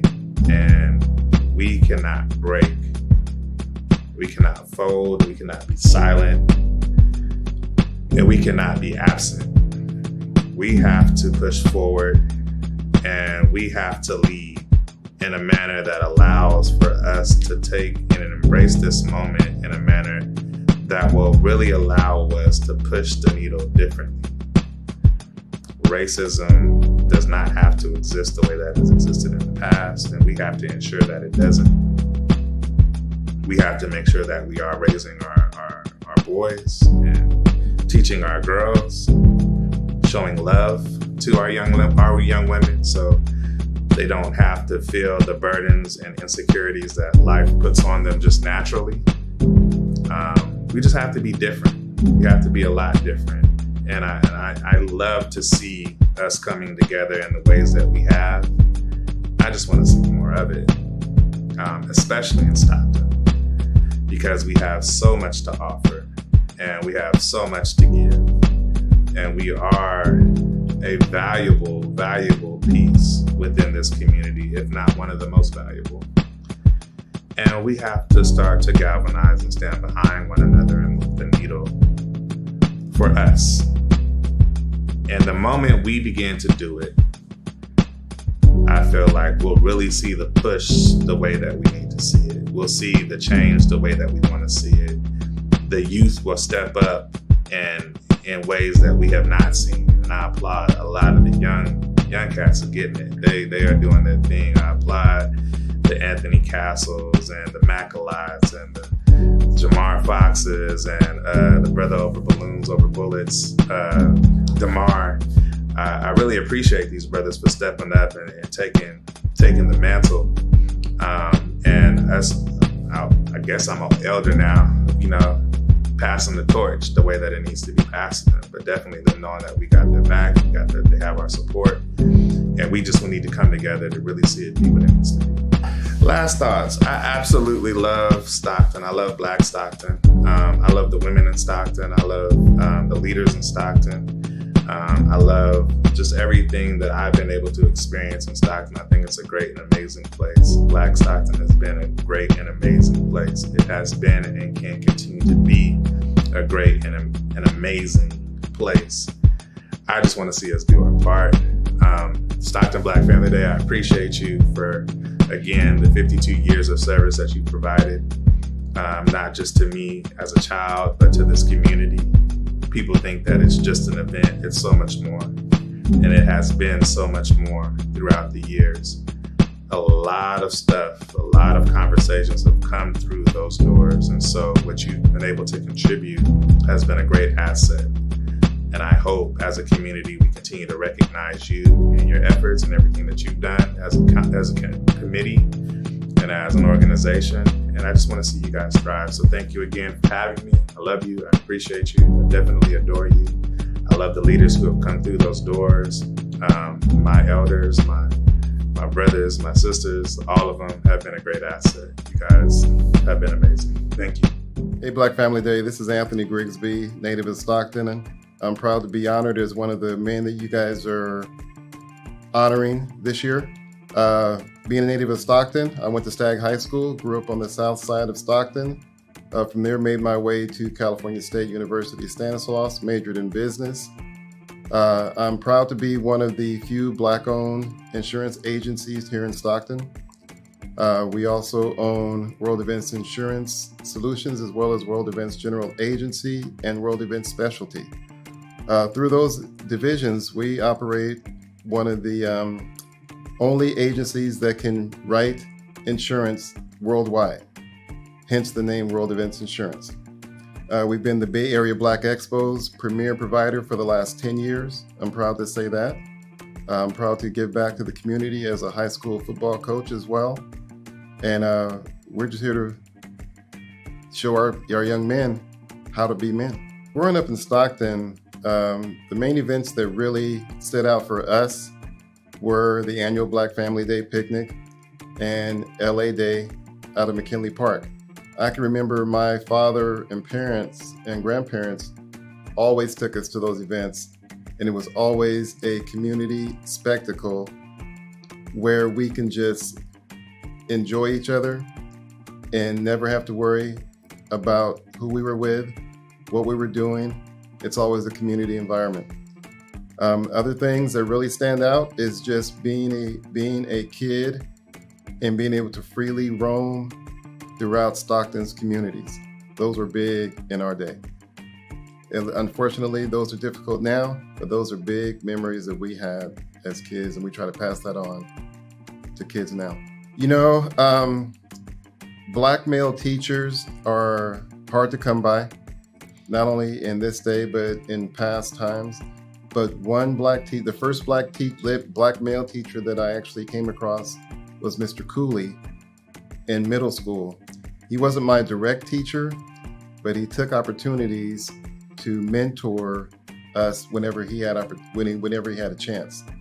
The biggest thing the funniest thing that stands out is these kids today like to slang the N-word and think it's a positive thing. And we did the same thing back in the 60s and 70s. And he was the first one to educate me on the negativity of using that word. And I remembered that to this day and carried it on. I currently, in my spare time, coach high school football. I actually coach in Elk Grove, which is a community about 40 minutes from here. So I drive there every day to coach during football season. One of the biggest takeaways that I can bring up is sharing and showing those young men that being self-employed gives me the power and the freedom to be able to give back to the community without the repercussions of someone looking over my shoulder at a job. What comes to mind when you say Black love, I see Black family. I see my grandparents. I see Sunday dinners at my grandmother's house. I see the mentorship that my uncles showed me growing up. I see, Miss Johnson down the street grabbing me and taking me back home to my grandmother when I was acting up down the street. That's what I see when I see Black love. I see community. I think within the Black family unit, the Black male is an integral part in the development of our young Black males. Fortunately, in my household, I didn't have my biological father to raise me, but I had my stepfather that stepped in when I was a kid and took on that mantle and role, and he was my father. To the day he passed away, he was my father. He showed me, he taught me, he mentored me as if I was his own. He never made it seem like I wasn't his. We went on to have an additional brother and sister, and technically you can say we're half brother and sister, but in our mind, you would never say that. I mean, we are as much of a family unit as anything else. I think moving on, that's important to carry on that legacy and to show my kids how important the family unit is and the male is to that family unit. Now, in my situation, I wasn't able to stay with my older son's mother, and he moved to Elk Grove. But what I did is, from the time he moved to Elk Grove at 6 years old, I made it a point to be a fixture in Elk Grove and in his life. So I drove down there on a regular basis during all his activities, coached everything he did, participated in every school activity he had, to the point where people in Elk Grove thought I lived in Elk Grove. They didn't know I lived in Stockton. So what that built for him and us is, even though we weren't in the same household on a regular basis, he did come and stay with me on the weekends.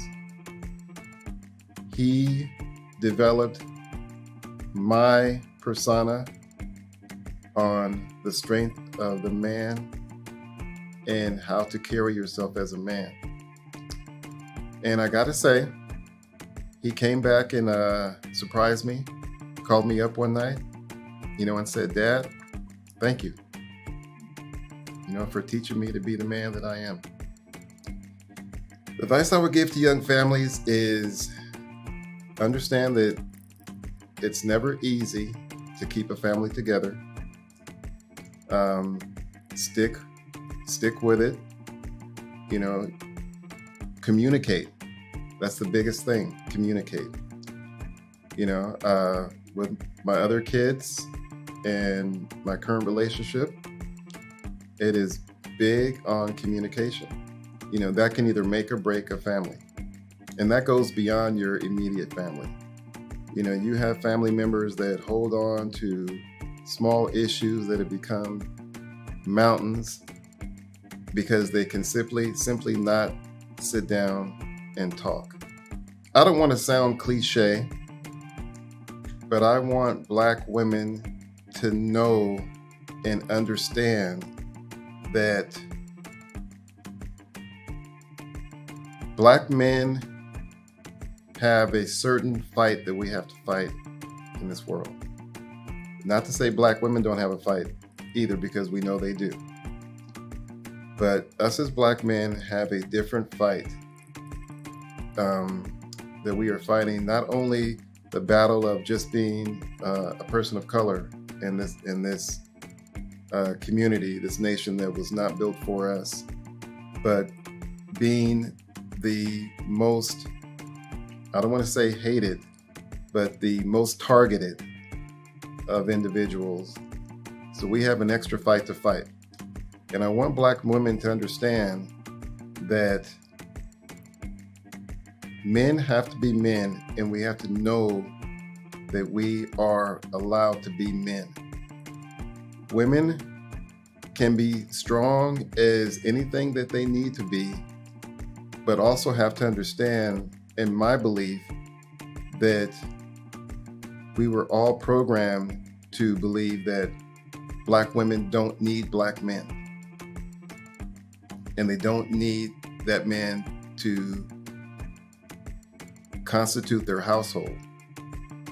And I think that's hurt us, because you don't see any other race saying that they don't need their men in their families and household. It's really been targeted to our Black females. So I want them to know that they can do it together without fighting each other. When a man is removed from the household for whatever reason, it can be the systematic way that the child courts are set up to not give us very many rights or voices when we may be fighting for a position in the family through the court system. It can be,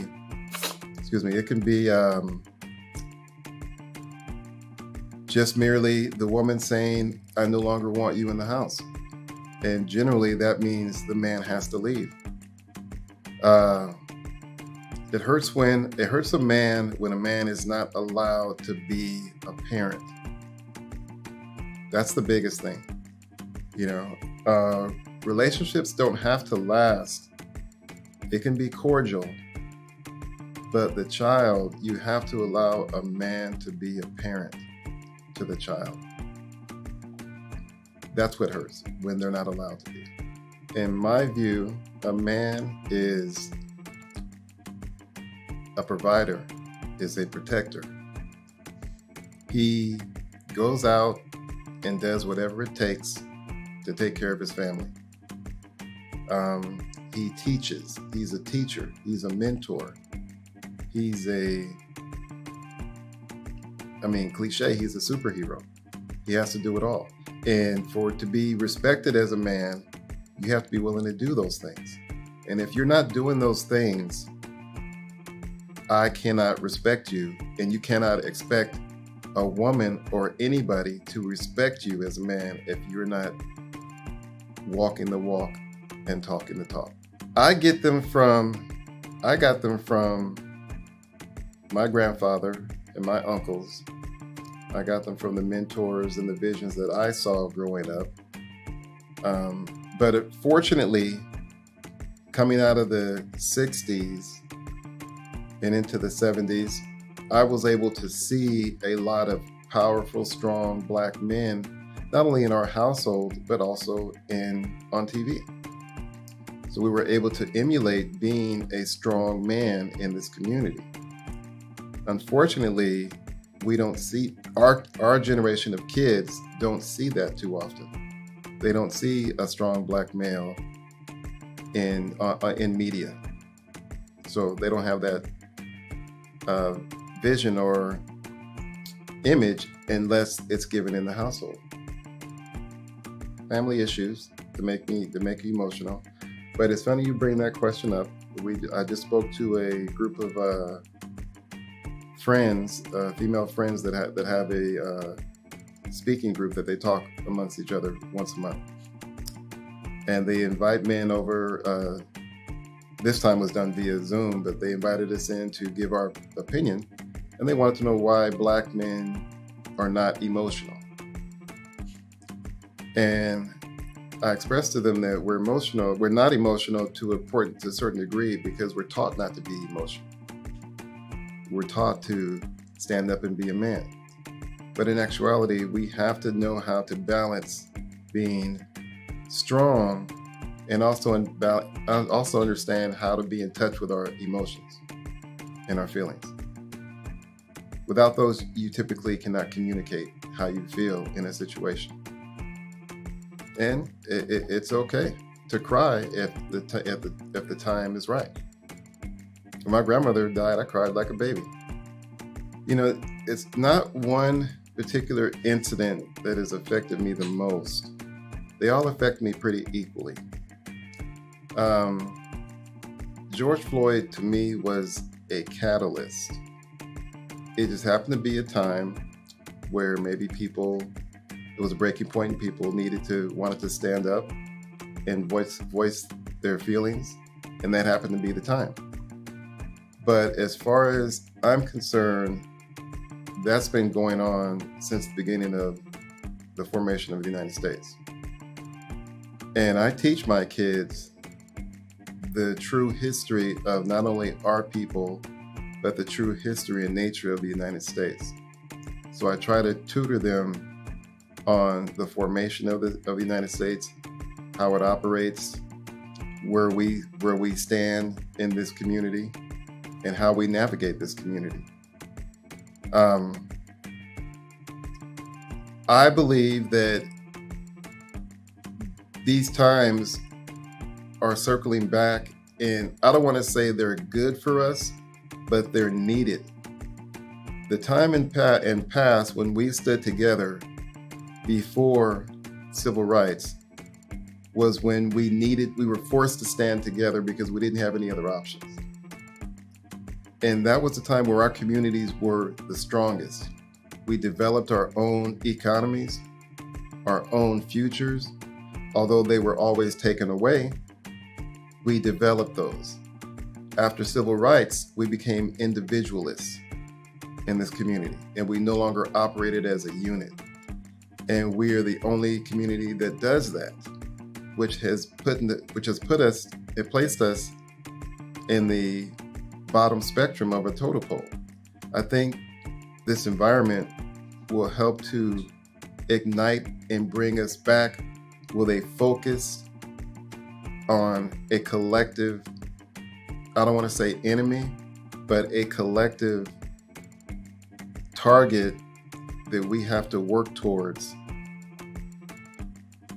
to survive.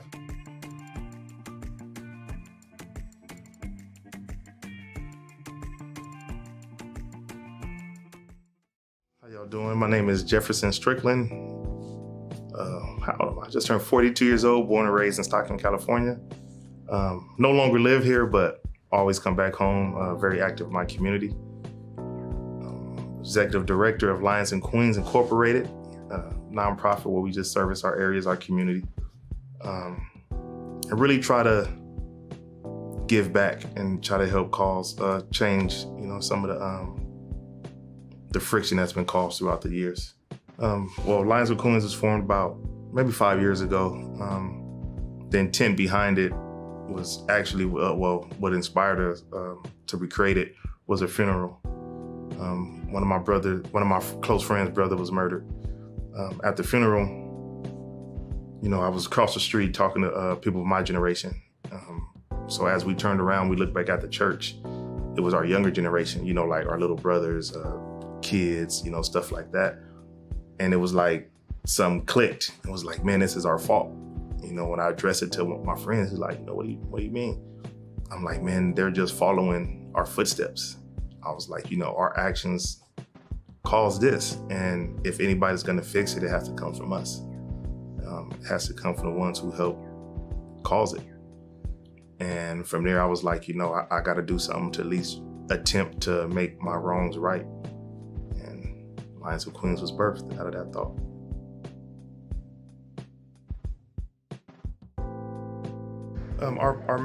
The main focus of Lions and Queens was to create a support system for our youth.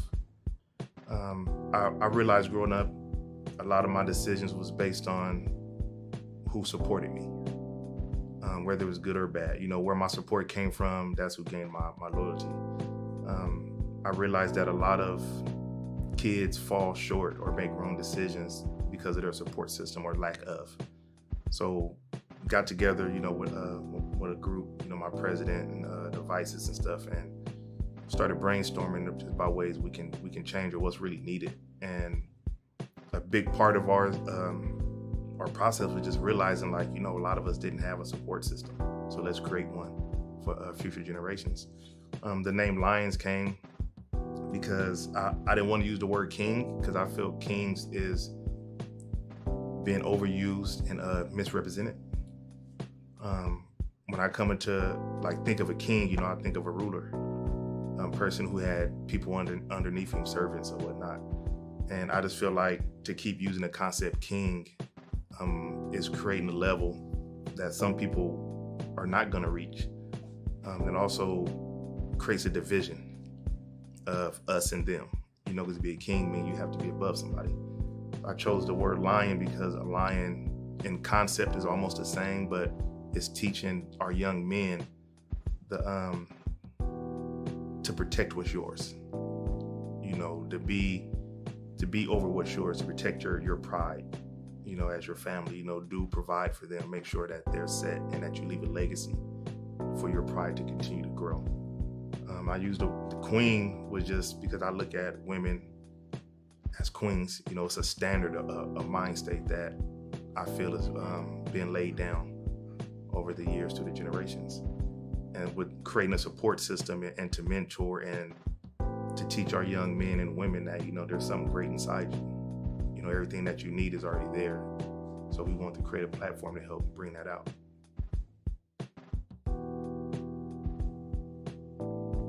One of ours with the food is our cross-barrier program.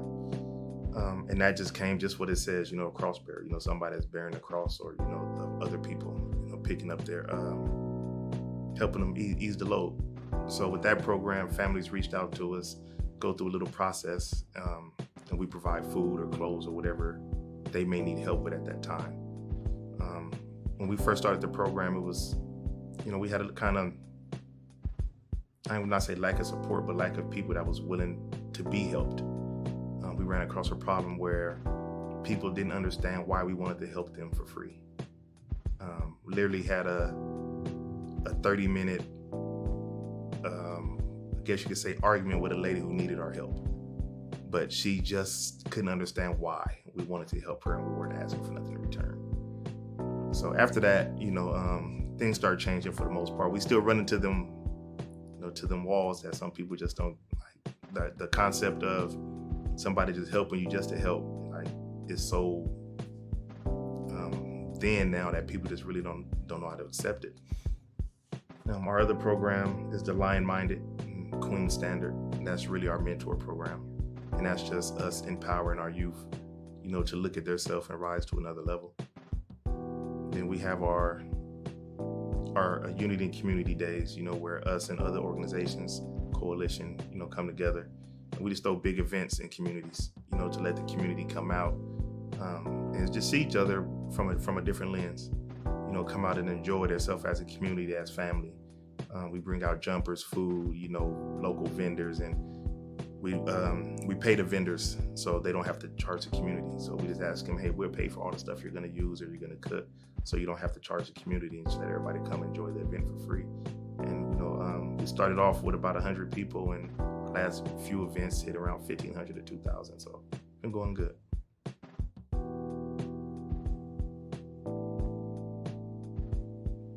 Well, growing up, I grew up in Field Arms, East Side Stockton.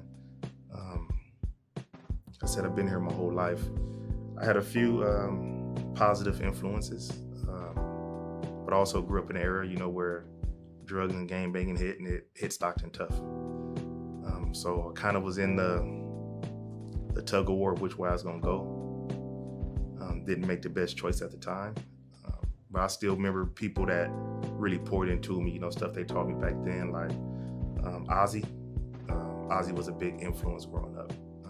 Worked at Strictland, real big influence, black male.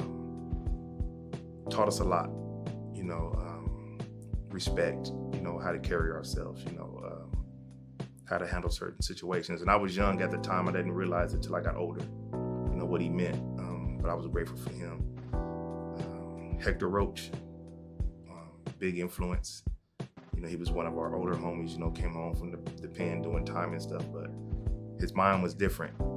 He always reached out to us and tried to help guide us in a different path when he seen us. Cal Parker, Brian Muhammad, they was big in our neighborhood on the east side. They taught a lot of young men how to play baseball. They were my first baseball coaches, taught me how to pitch, play shortstop. Ended up being really good at it. But they took what it meant to be a coach to a different level. They took it beyond the sport, and really used it to guide us, pour into us, educate us on life in general. Them with some of the lessons that even to this day, I'm 42, back then I was like 11, 12, that I still remember and, hold them in a high place of respect.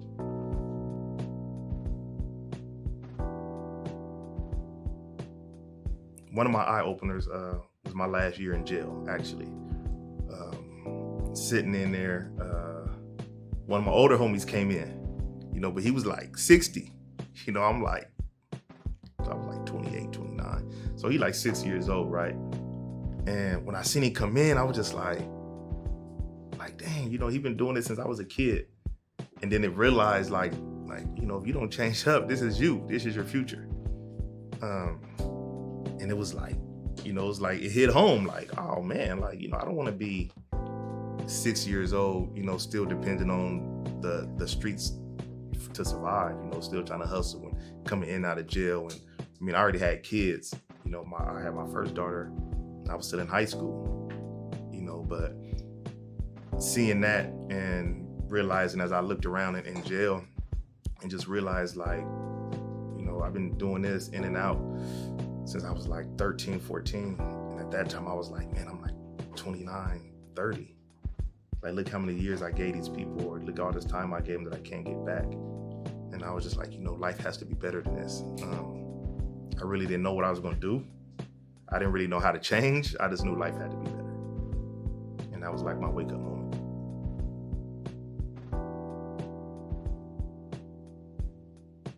Yeah, like when it come to trust with men, I didn't have it at all then. I'm working on it now. And just really the life, you know, the lifestyle that I lived, it just didn't allow us to really open up and trust like that. I didn't have a lot of positive male figures growing up, as far as ones inside that's close. You know, like my coaches, you know, that was, you know, I'm not seeing them every day all day. So a lot of the relationships I had as far as men, you know, came from the streets. And me watching how they maneuver, you know, taught me like, okay, I got love for them, but there really can't be trust, which doesn't make sense now. But then it made sense. Like, you know, I love them. You know, I'm willing to die or lose my life, you know, to the system behind these men. But at the same time, I know better than to trust them, because at any given time, you know, it can go bad and it's going to be me against them. So I grew up with that way of thinking.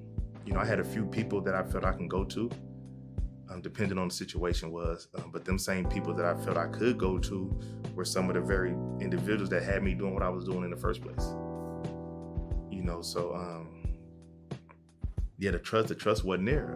The brotherhood, I believe, is important now, because the concept that we use in the streets and in the hood has to be greater now that we're doing something positive. You know, a lot of people don't really understand why young men join the gangs. And it's not really about the block or the hood. You know, it's about the connection made, you know, the bonding. You know, we don't look at the other dudes on the block as, oh, that's just a homie. You know, that's family. You know, a lot of us grew up as kids together, you know, so it's like, once you get that bond, that relationship of family, you know, I'm like, I'm gonna protect him like I would protect my brother or sister.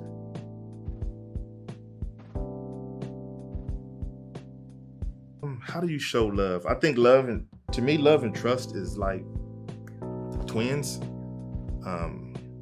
That's really, you can't pull apart. How do you show love? I truly believe love is an action. You show it just by really trying to give your best to a person, regardless of the situation. It's tough because, I mean, love is a word used that I don't feel a lot of people really understand the meaning behind it, right? And what it takes to really give it, and understanding how fragile it really is, and you know how love can be broke if misused. Like love, showing love is, to me, is also being willing to adapt to fit somebody else's situation. You know, like in marriage, it's like, okay, we're not, you know, I'm not married to somebody I grew up with. You know, and then it's even more different, you know, when y'all live together, because now you're, you know, the fronting is gone. You know, it's when you date, you front. I build my best behavior when I see him, and make sure I'm always looking nice, you know, smelling good. But you know, once y'all get to living together, otherwise that stuff is not present. You know, you ain't sitting there like, oh, let me make sure I smell good. You know, you walk around your wife stinking and everything, you know. So when you start learning a person, the real person, you know, it takes real love to compromise and be willing to adjust to accommodate that person, to make that person feel comfortable in themselves. You know, I know a lot of situations where people don't feel comfortable with the people they're with. You know, it's like, well, how could I love you, or how could I show you true love if I'm making you uncomfortable to be yourself? You know, so I have to, you know, find ways to show it by being willing to learn the other person and be there for them, you know, without any strings attached. Just want to show them that I want the best for them, without any hidden agenda.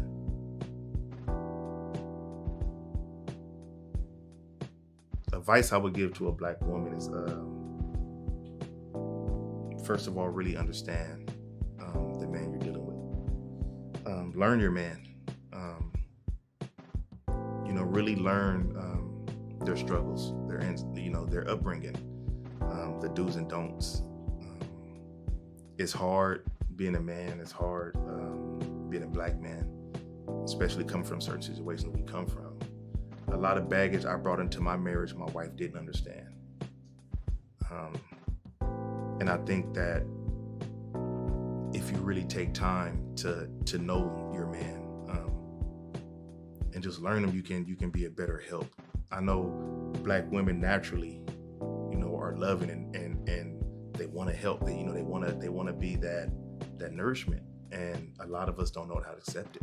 A lot of us don't know how to receive that, because a lot of us are still walking around grown with little boy issues. We're still broken. We're still dealing with not having an identity. A lot of us, you look at people that live the lifestyle I used to live, where I didn't even change my life until I was 30, 31, 32. So getting into a marriage, I brought a whole different way of thinking of what a man was into the marriage. And I believe that can cause conflict because, she doesn't understand that. And that all came back from just really taking it beyond just communicating, and learning your man. And to be honest, Black women, we need you. We want you. We want to make it work. A lot of us really don't know how. I'm not saying that y'all need to teach us and hold our hands, but just have a level of understanding that you might be dealing with somebody who wasn't exposed to what you want. And we do need help. We need help. We need help with communicating. We need help to understand how to be loved properly. We need help to learn how to put our guards down. To me, love is making myself completely vulnerable to a person and hoping that they don't use it against me. And most men, especially Black men, if we're honest, we have that woman that we trust and we love. That woman becomes our kryptonite, in a sense. We give her every tool that she needs to destroy us. We give her the keys to our emotions, our thoughts, our hearts. We hand it over, and that's not easy. It's not easy to just make yourself completely vulnerable to a person, whether it's your wife or not. And when we do it, it's like you literally gained a level of trust that most people are not going to reach in our lives.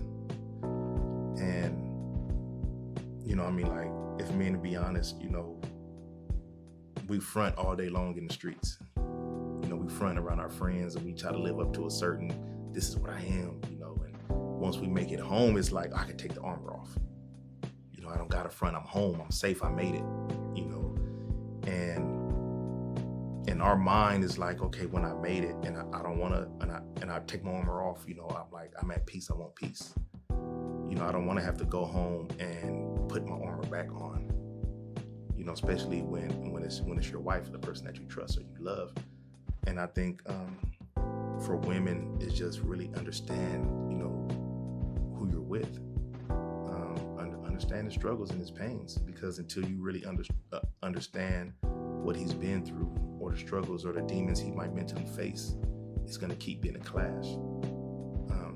And as for men, we have to get to a position to where we're willing to open up to our women and have them discussions, to allow our hard shield to become vulnerable. I said my advice is just, really search for understanding of who your man is. Once you get understanding, of who he is, what he's been through, what his struggles is, what's his goods and his bads, then you have equipped yourself beyond what's normal for you to really be that help to him. And once that bond is built and really properly put in place, continue to grow together. And it'll be a beautiful thing.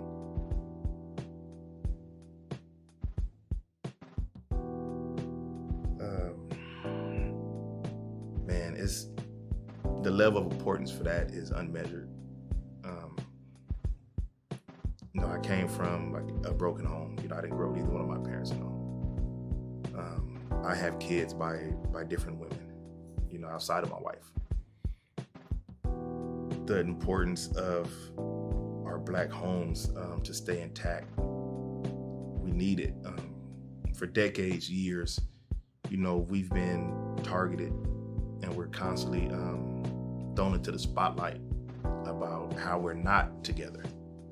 How many fathers are not in the home. They constantly show us so many negative images of the Black man, the Black woman, the Black home. They constantly push, the fatherless homes. They constantly push agendas that constantly tear the Black homes down. So for us to stay together and really show a different life, a different image is important because our kids need it. Our kids need to see that what they're taught and what they're exposed to is not our lives. That's not how we all think. That's not how we all live. That's not normalized to everybody. And our youth need to see it. For people who have kids in other homes, that doesn't mean that you can't operate as a unit. They're still your children. Your children should still interact with their siblings, even if they're not in the same home. That we have embraced this mental conditioning that if we're not in the same home, we can't operate as a unit, or we can't be family, or our love is different, or you love them more than you love me. And we have to get out of that way of thinking and show a different way. And how we show it is by our families operating as a family. I love getting my kids together, calling them, picking them up. Hey, we're going to go do this, just to show them that family love, that family bond, that family support. I love when I see Black families out interacting in a positive way, enjoying the family, because it goes against the narrative that so many try to push on us. So many try to push that we can't act civilized together. And some of us embrace that narrative. Oh, my family get together, there's gonna be a fight. They don't know how to act. We've been conditioned to really look at ourselves like that. And the importance of keeping our families together and operating as a family is really to combat that narrative. It's time for us to rewrite the story. And put us back in our position that we were at. Like, we're a family. We're operating as a family. We stand as a family. We live as a family. We support each other as a family. And when that really becomes the view and the focus point of the Black family, you'll see a lot of things change within our families, within our communities. It's needed. Them kids that don't have that structure need to see that as possible. There's a lot of people that came from broken homes that idolize, the homes when they see both of the parents. It's a lot of people that they're looking for hope, and us operating as a unit in love as a family, it gives hope to those who don't have it. You have people, I remember I used to call them the Cosbys. I met Cosby families. I was like, oh, them you guys are like the Huxtables. Even though we made jokes, but it was really something that we wanted to achieve. So the importance of the Black family has to be held high. It has to be a priority across the board. Black men, Black women, Black kids, Black elders, Black youth, together as a family. Once we stand and really understand the concept of loving each other and building each other and holding each other together as a family, when that happens, we won't be stopped. And everything we do, everything we push will be successful. But it all starts with us changing our mind state individually, coming together as a true Black family.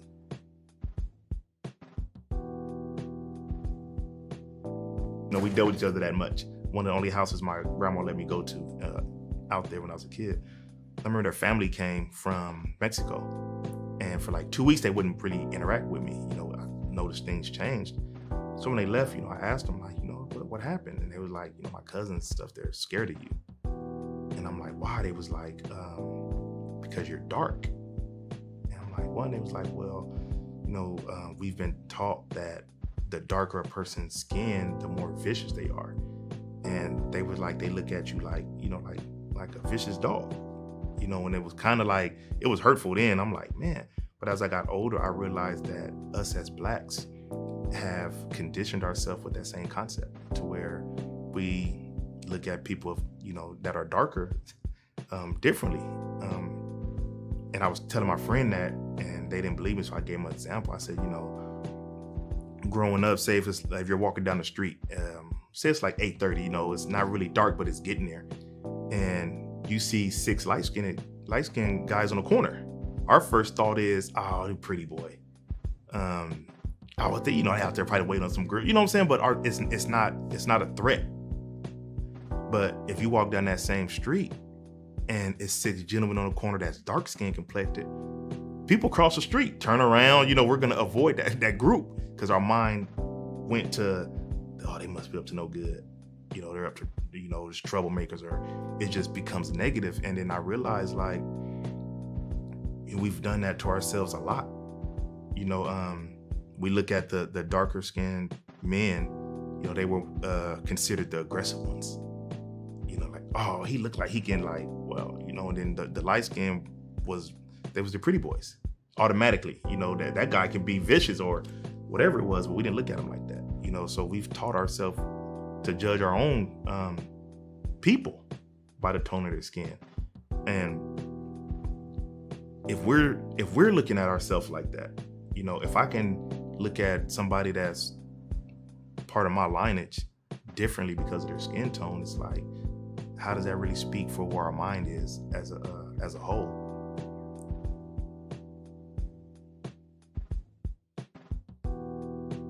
Worse for darker women. Well, at least, you know, as like growing up, you know, nobody wanted to be the chocolate girl. She was automatically considered ugly, ghetto hood. You know, it was like everything that dealt with the chocolate girls was negative. And, you know, everybody assumed, you know, oh, the pretty girl is mixed, or she's light skinned with good hair. You know, it was like, when it came to women, it was like the darker sisters had so much more to prove. You know, it's like they had to be so much better in things to even be accepted as, you know, somebody that a person really wanted to deal with, or even like, you know, like nobody looked at the dark girl as somebody they wanted to be with. Well, I'm gonna try to talk to her. You know, it was like being picked for the game and you know you were gonna be last. You know, I have beautiful sisters that are dark complected, you know, and even friends, and I know a lot of them still had complexes because of how society viewed them, and not just outsiders, you know, even inside. You know, it's families now where I've seen it, where family members are target the darker ones in their own family. You know, it's like, we have really embraced tearing our own down to the point of, you know, we're aiming and we're using racist insults to our own people. It's like we've really been conditioned to judge our own people off their skin tone. You know, it's like we have to get out of everything we do is us against them and we're all the same. You know, and I'm not even talking about other races. I'm talking about us as Blacks, as African Americans, however you want to identify it. You know, how can we really rise above something when we use so many different tools to tear each other down?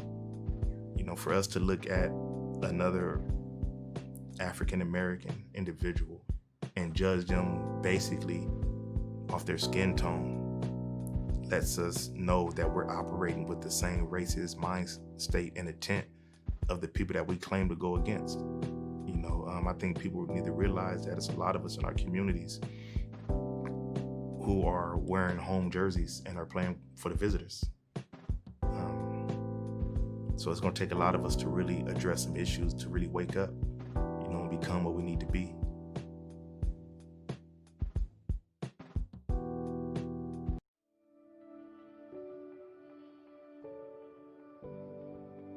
Hi, I'm Stephanie. And I'm Peter. And we're with DAC, Drug Awareness Committee. Our mission is to educate children, teens, and adults about prescription drug abuse, poison control, and opioid medications. In this video, we will be educating you on the dangers of opioid overdose and the proper use of Narcan. We hope you enjoy this presentation. Before we can help someone experiencing an accidental opioid overdose, here are some key differences between side effects, sedation, and an overdose. A person experiencing an opioid overdose will have difficulty breathing, will not respond to any shouting or shaking, and will have very small pupils. If you suspect that a loved one is having an opioid overdose, you may be able to reverse this by using Narcan nasal spray, an opioid reversal agent. First, identify if the person is experiencing an opioid overdose by checking if they respond to stimulation. You can shout their name, shake their shoulders, or firmly rub the middle of their chest with your knuckles. Also, check for other signs of an opioid overdose as previously mentioned, such as difficulty breathing or small pinpointed pupils. Once an overdose is identified, lay the person on their back to receive a dose of Narcan nasal spray. To administer Narcan nasal spray, hold the device with your thumb on the bottom of the plunger and your pointer and middle fingers on either side of the nozzle. Gently insert the tip of the nozzle into either nostril. Tilt the person's head back and provide support under their neck with your hand. Press the red plunger firmly to give the dose of Narcan nasal spray and remove the device from their nostril afterwards. Finally, get emergency medical help right away by calling 911. Move the person on their side into recovery position so that their hand supports their head and their knee keeps their body from rolling onto their stomach. If the person does not respond by waking up or breathing normally within 2 minutes, an additional dose should be given in the other nostril. If you or a loved one are taking opioid medications, you can request Narcan from your healthcare provider or by accessing the electronic application provided by the California Department of Healthcare Services. Lastly, here are some tips to prevent an accidental opioid overdose. Avoid taking opioids with alcohol, a class of drugs known as benzodiazepines, or other medications that can make you sleepy. Talk with your doctor or pharmacist if you miss or change doses, feel sick, or start new medications. Thanks for watching. If you have any further questions, reach out to your healthcare provider or local pharmacist.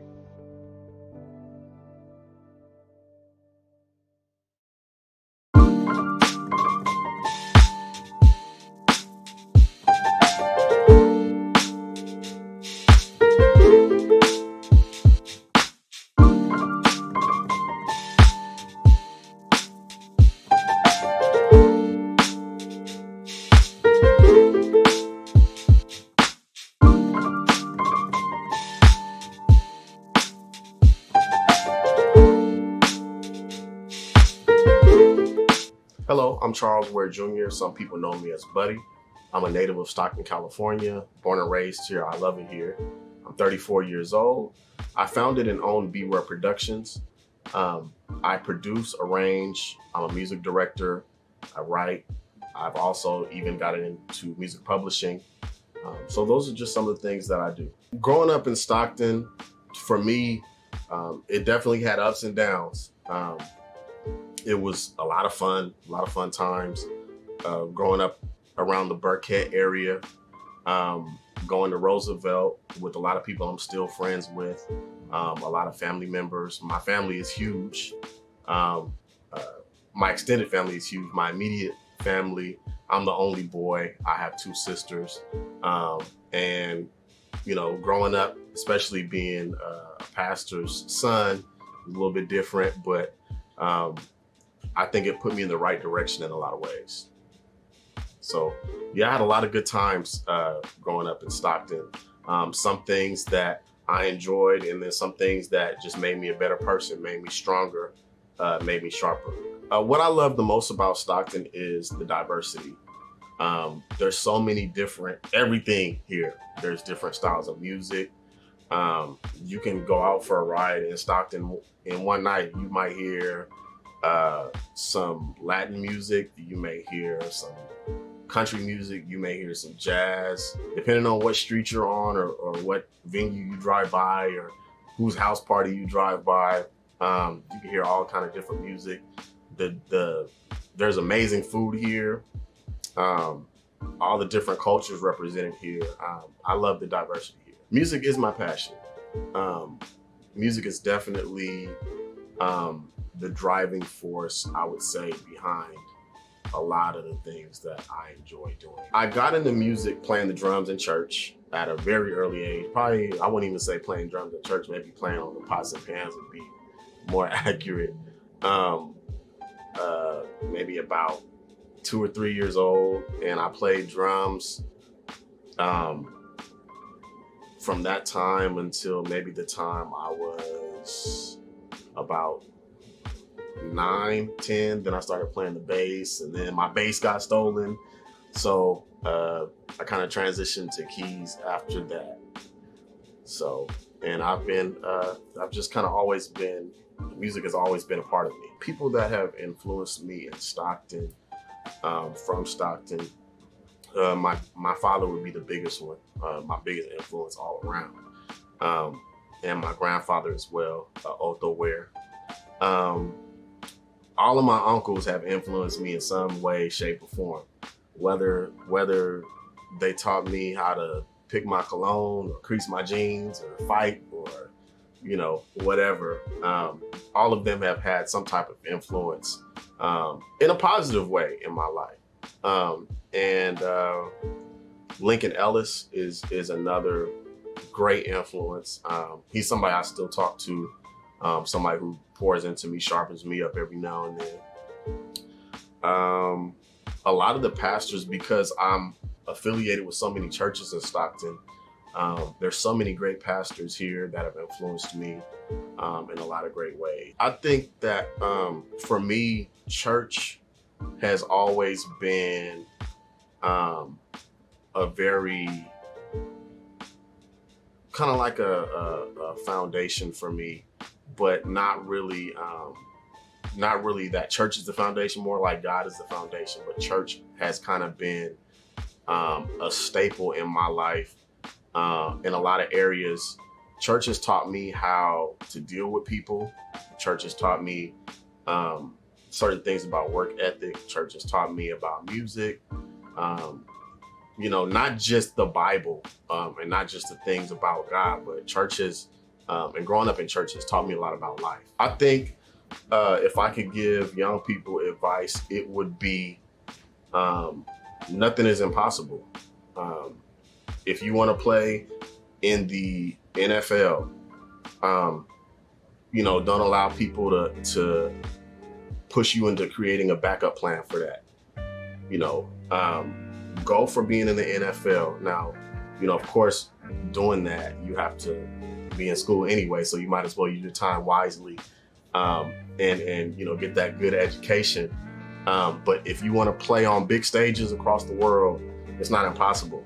Just set your mind for it and do it. If you want to work on cars and you want to be the mechanic everybody calls in San Joaquin Valley or abroad, you want to work on airplanes or you know, if your goal is just to make a bunch of money legally, go for that. You know, you can do whatever you set your mind to. I want Black women to know, from Black men, I want Black women to know that you're loved, you're appreciated, you're protected, you're valued. I want you to know from Black men that we're not perfect, but we require patience, you know. And I think, you know, largely due to our history, there's certain things that Black men are still trying to figure out, you know. And so I want you all to know from a Black man that you are valued. You know, some things, like I said, we're just trying to figure out too, and we just need patience. Part of my childhood took place in North Carolina. My dad was a music pastor at a church there. So I want to say around second grade, or maybe second or third grade,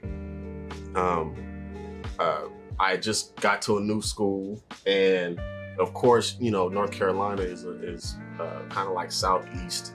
It's a little more Southern, of course, than California. A lot more Southern, I would say.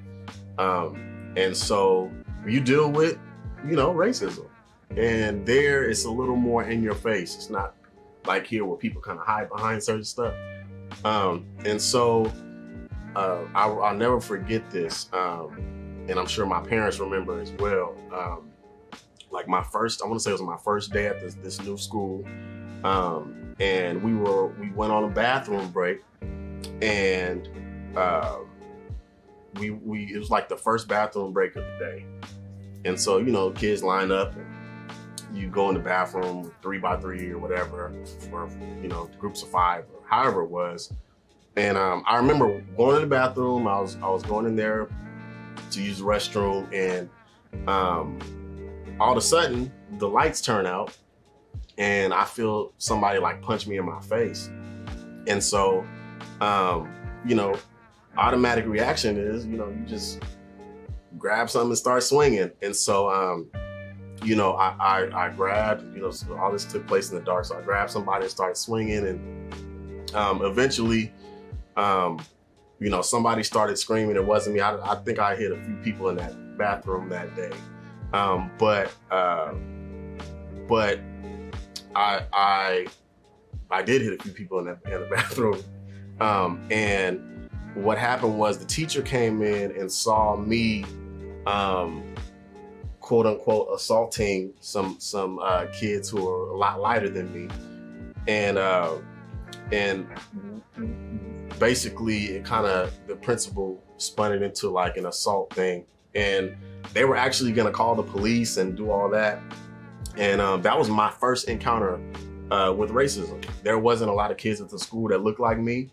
Actually in my class, I think I may have been one of 2. And if it hadn't been for my dad stepping in and saying, you know, this isn't how my son's life is gonna start out, you know, it's not what we're gonna do. It would have been, you know, probably a bad start to, you know, my path. And so, you know, dealing with racism from an early age like that. And then I saw it, of course, while I lived there, but not only then, coming back to California, you see it in different forms and fashions too. Racism for me strikes kind of a different chord. And so seeing cases like the George Floyd and those type of things, you know, it's different when you're Black and you're a man, you know what I'm saying? And you have your license and you're driving around, you know, if you have kids. I have 3 boys, and I've been pulled over by the police with my boys. I've been pulled over by the police without my boys. I've been pulled over by the police in Stockton, on the outskirts of Stockton. I've had guns drawn on me. I think the first time I had guns drawn on me, and it was for absolutely no reason. Actually, I ran a stop sign and I didn't even know it. But I want to say I was like 18 or 19. And out of nowhere, there's like 5, 6 police cars and some SUVs and guns out, and somebody on my driver's side window with a gun pointed at my face. So those type of things, you know, I think everybody hasn't had to deal with those type of things. And to go even further, I think that per race, you know, different races have had to deal with those type of things less than Black people. It's just a fact. And so there's a different type of, it's not really a fear, but there's a different realization that you have when you're driving and you get pulled over now, you know.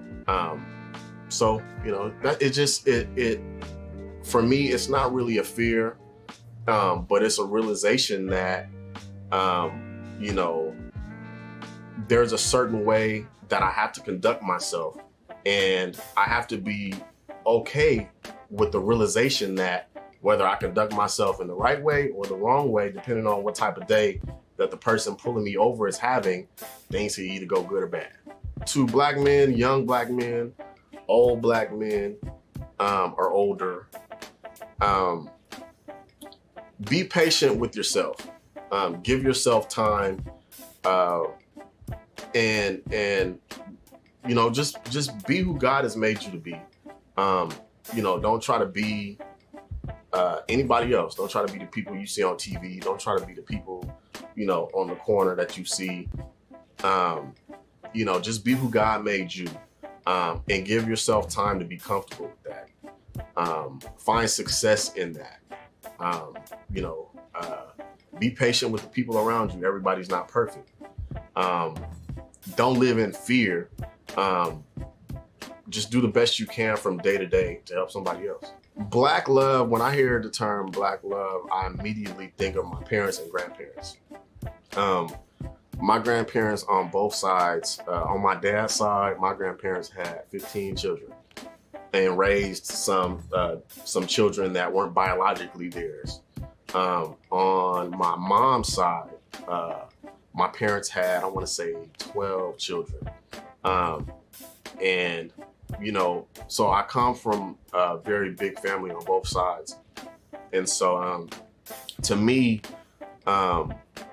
Black love is just, it's more than just pictures or, you know, BET movies or music videos or memes on social media.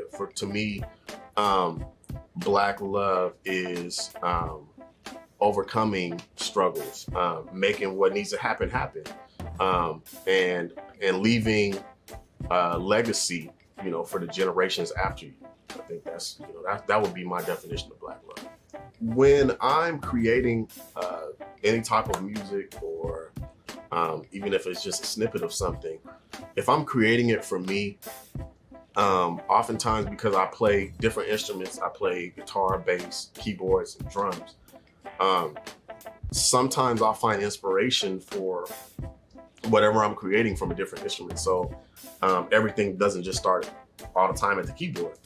Sometimes I may think out a drum idea and kind of build off of that. Or sometimes I may think of an idea on keyboards, and then I'll start there and then branch off into laying the other instruments and see what comes out. Sometimes it ain't, you know, all that great, and then sometimes it's, you know, sometimes it's really good stuff. If I'm working with someone and they're wanting me to put music to their idea or concept, typically what I do is have them kind of give me a rough draft of what they want, even if it's just a vocal track or them humming something, you know, whatever their idea is. And, or it may be them talking and snapping their fingers, you know, who knows? And I take that and whatever notes they give me, and I just start ground level and go from track to track and build and try to add my creativity to their vision. And, you know, most of the time, things come out really good. My biggest musical influence is my dad. The people that made me want to play music were definitely my dad's, basically guys I saw growing up in church. My dad, Jonathan Chandler, Charles Young Jr., from North Carolina, you know, Preston Ross. Those guys, like all of those people made me want to play music. After I kind of started getting into music, the people that inspired me to continue and grow, of course, locally, Jerry Jordan is a very big influence of mine. And I actually, as far as playing in a band setting, I learned playing with Jerry, Davie, and Tim. They kind of helped me because for a long time, I had only played with my dad or one other musician from time to time. So they helped me learn how to play within a band, play as a team player. After that, people who have really influenced me, Tim Johnson from Connecticut, he's a very major influence, and would sit with me and teach me certain things. I would say influences from abroad. I'm a huge Yellow Jackets fan. I've seen them in person. you know, kind of far off. And, you know, they've inspired my musical, I guess you could say, style a lot.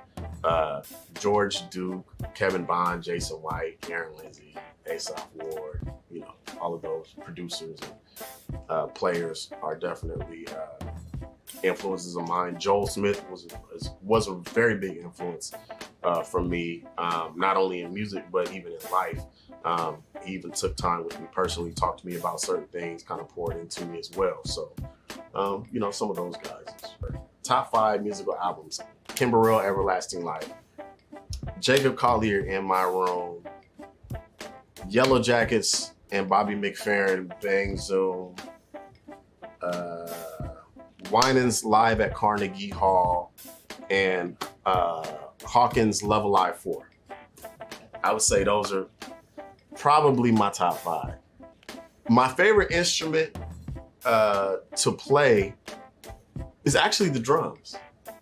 Yes. Favorite instrument that I currently have is my Fender Rhodes. I think I'll never depart from it. And it's kind of like my, I have to try to keep myself from not playing it on, keep myself from playing on every song.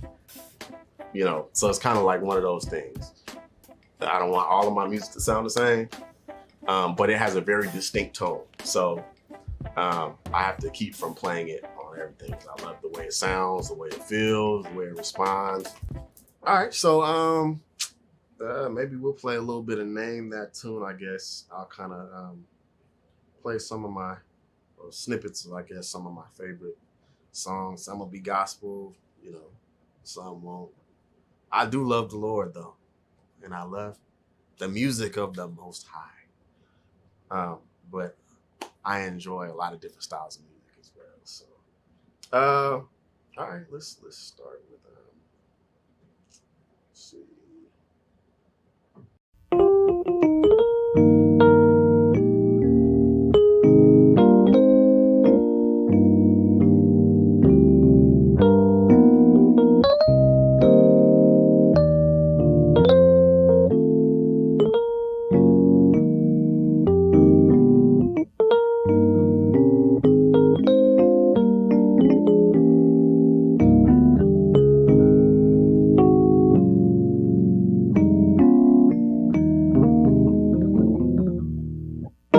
What song was that? Let's see if y'all can hear it.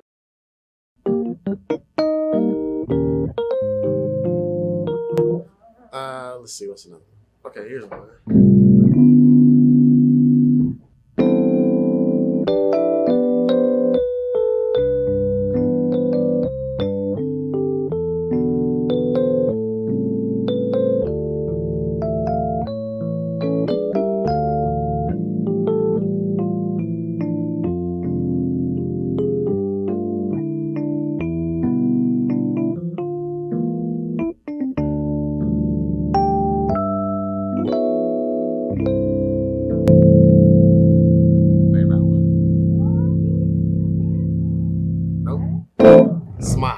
King Cole.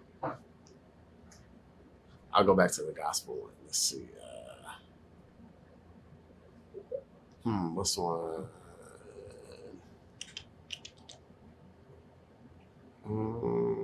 What's another one? One of my favorites.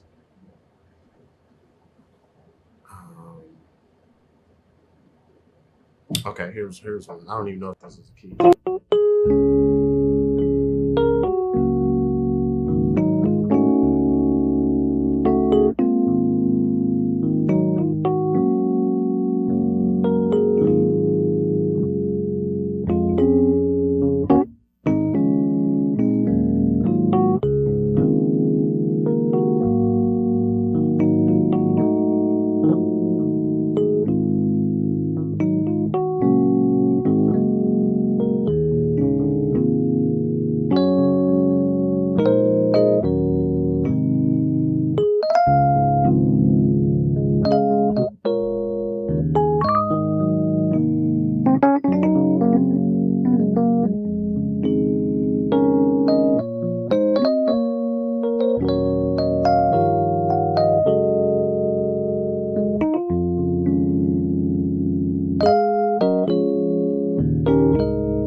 Tomorrow, yep. Winans. Let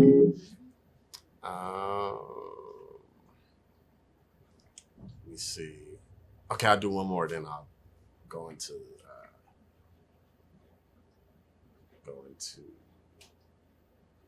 what I'm gonna play.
Total praise. Yep. Uh-huh.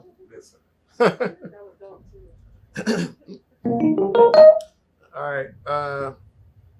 So I guess this last one is a personal favorite of mine, and I think it's fitting for where we're at in our world, in our country, in our city, and just all around.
Thank you. evening, Stockton Black Family Day. Happy 52nd anniversary, and I know the theme this year is celebrating our men. And the first man that I can think of that I would honor anytime I think of a man to honor is my father. Like, I gotta give it to him. He was an amazing pop. You know, we call him Pop. So he was amazing. Like, I grew up in a split household, single parents. You know, we were with our mom sometimes too, but my dad is the one who had majority custody over us. And so we were with him the overwhelming majority of the time. And he was super present. He instilled in us all the values that we have, the morals, and even the confidence that we have to do the things that we're doing, me and my brother, to do the things we're doing today. And so definitely, when it comes to honoring men, he is the first person that I think of every time. Double honor for my pops. Off top. And also, I'm a musician, so of course, you know, I gotta honor all of the musicians that have come before me that I love. And it's really easy to name all of the greats and the names that everyone knows, the Oscar Petersons, the Art Tatums, the Herbie Hancocks, and all of those types of players because they're known. But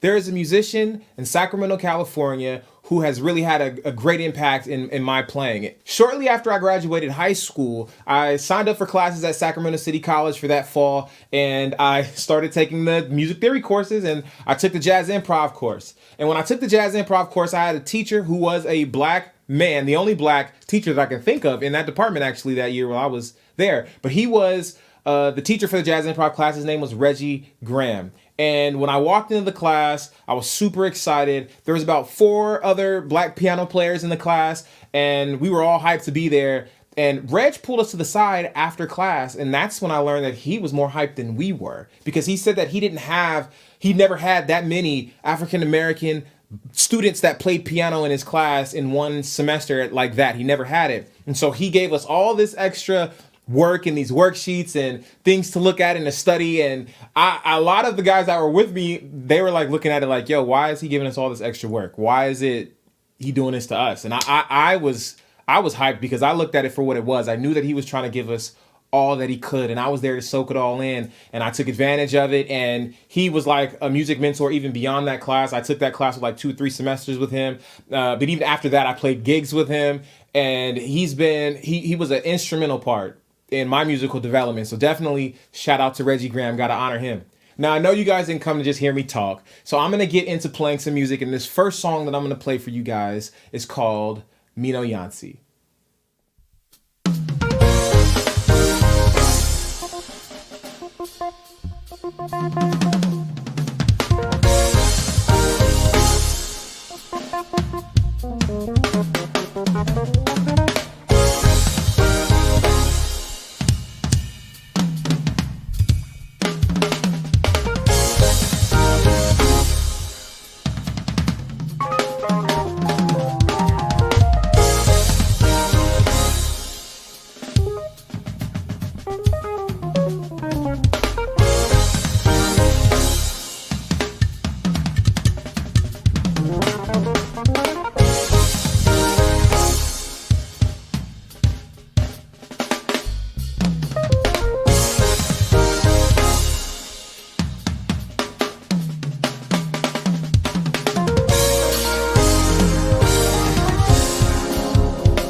Family. That song was called Mino Yansi, and as you can see, I had a band playing with me, and the two guys that were playing with me are from my other band that I have called Mino Yansi, and it's the same name as the song. I actually started a band in 2016 called Mino Yansi, and we recorded a project and released it in 2017. It's on Spotify, it's on Apple Music, it's on all that stuff. You guys can listen to it there. Mino Yansi, though, actually means musical freedom. No, seriously, it's a literal translation. Mino Yansi, musical freedom. And so that's why we were so free in that song. Now, let's get to the next one. I'm not trying to waste any time. Let's get back to playing some music. This next song was recorded in Washington, D.C.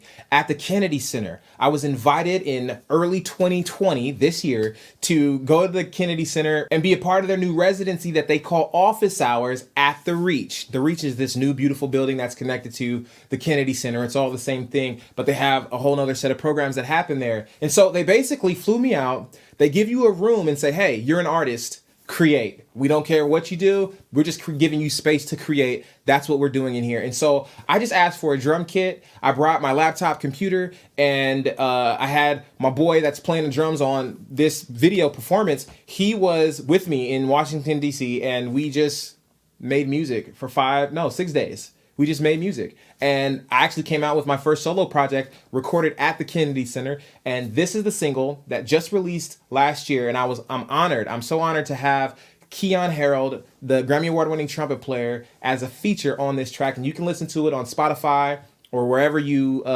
listen to streaming music. It's on there. So let's get into it. This is Mañana.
Yo, family, I hope you guys felt the groove on that one. I hope you guys enjoyed that song. Again, that song is titled Mañana, and you can find it on Spotify. You can find it on Apple Music, but it's not under Mino Yancy. It's under my name, Damani Rhodes. I know my songs are long, and they don't give me a ton of time here, so I got one more song for you guys. And this song is a song I wrote a few years ago called Shovel, like S-H-O-V-E-L, like shovel, but I just pronounce it fancy because I mean, it sounds better, right? And this song is actually on Spotify and Apple Music and everywhere it's streaming as well. So let's just get into it. Let's go. Shovel.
Fam, listen, thank you, Stockton Black Family Day, for tuning in.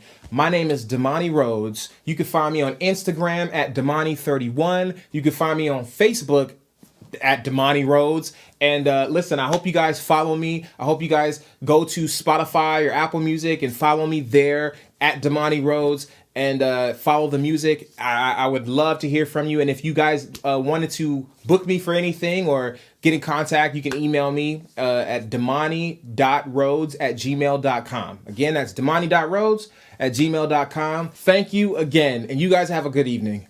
Peace. What's up, Stockton Black family? I hope that you enjoyed your first day of back-to-back content of your community. I pray that you watched the men. What's up, Stockton Black Family Day? This is day 2. Day 2. We still got 48 hours of Stockton Black Family Day to go. Did you enjoy yourself? Did you enjoy the men's interviews? Did you learn about the men? Did you learn about the organizations? I hope you did. Did you enjoy Bobby Bivens' interview? That dude, I really enjoyed his. And also Art Coleman. Actually, I enjoyed everybody's, but those are definitely some of my favorite. I hope that you've been inspired and that you feel closer to the men of your community. And tune in for day 2.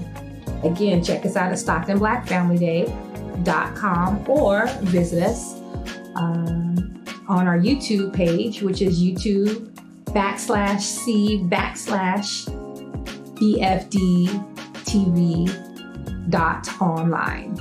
Okay.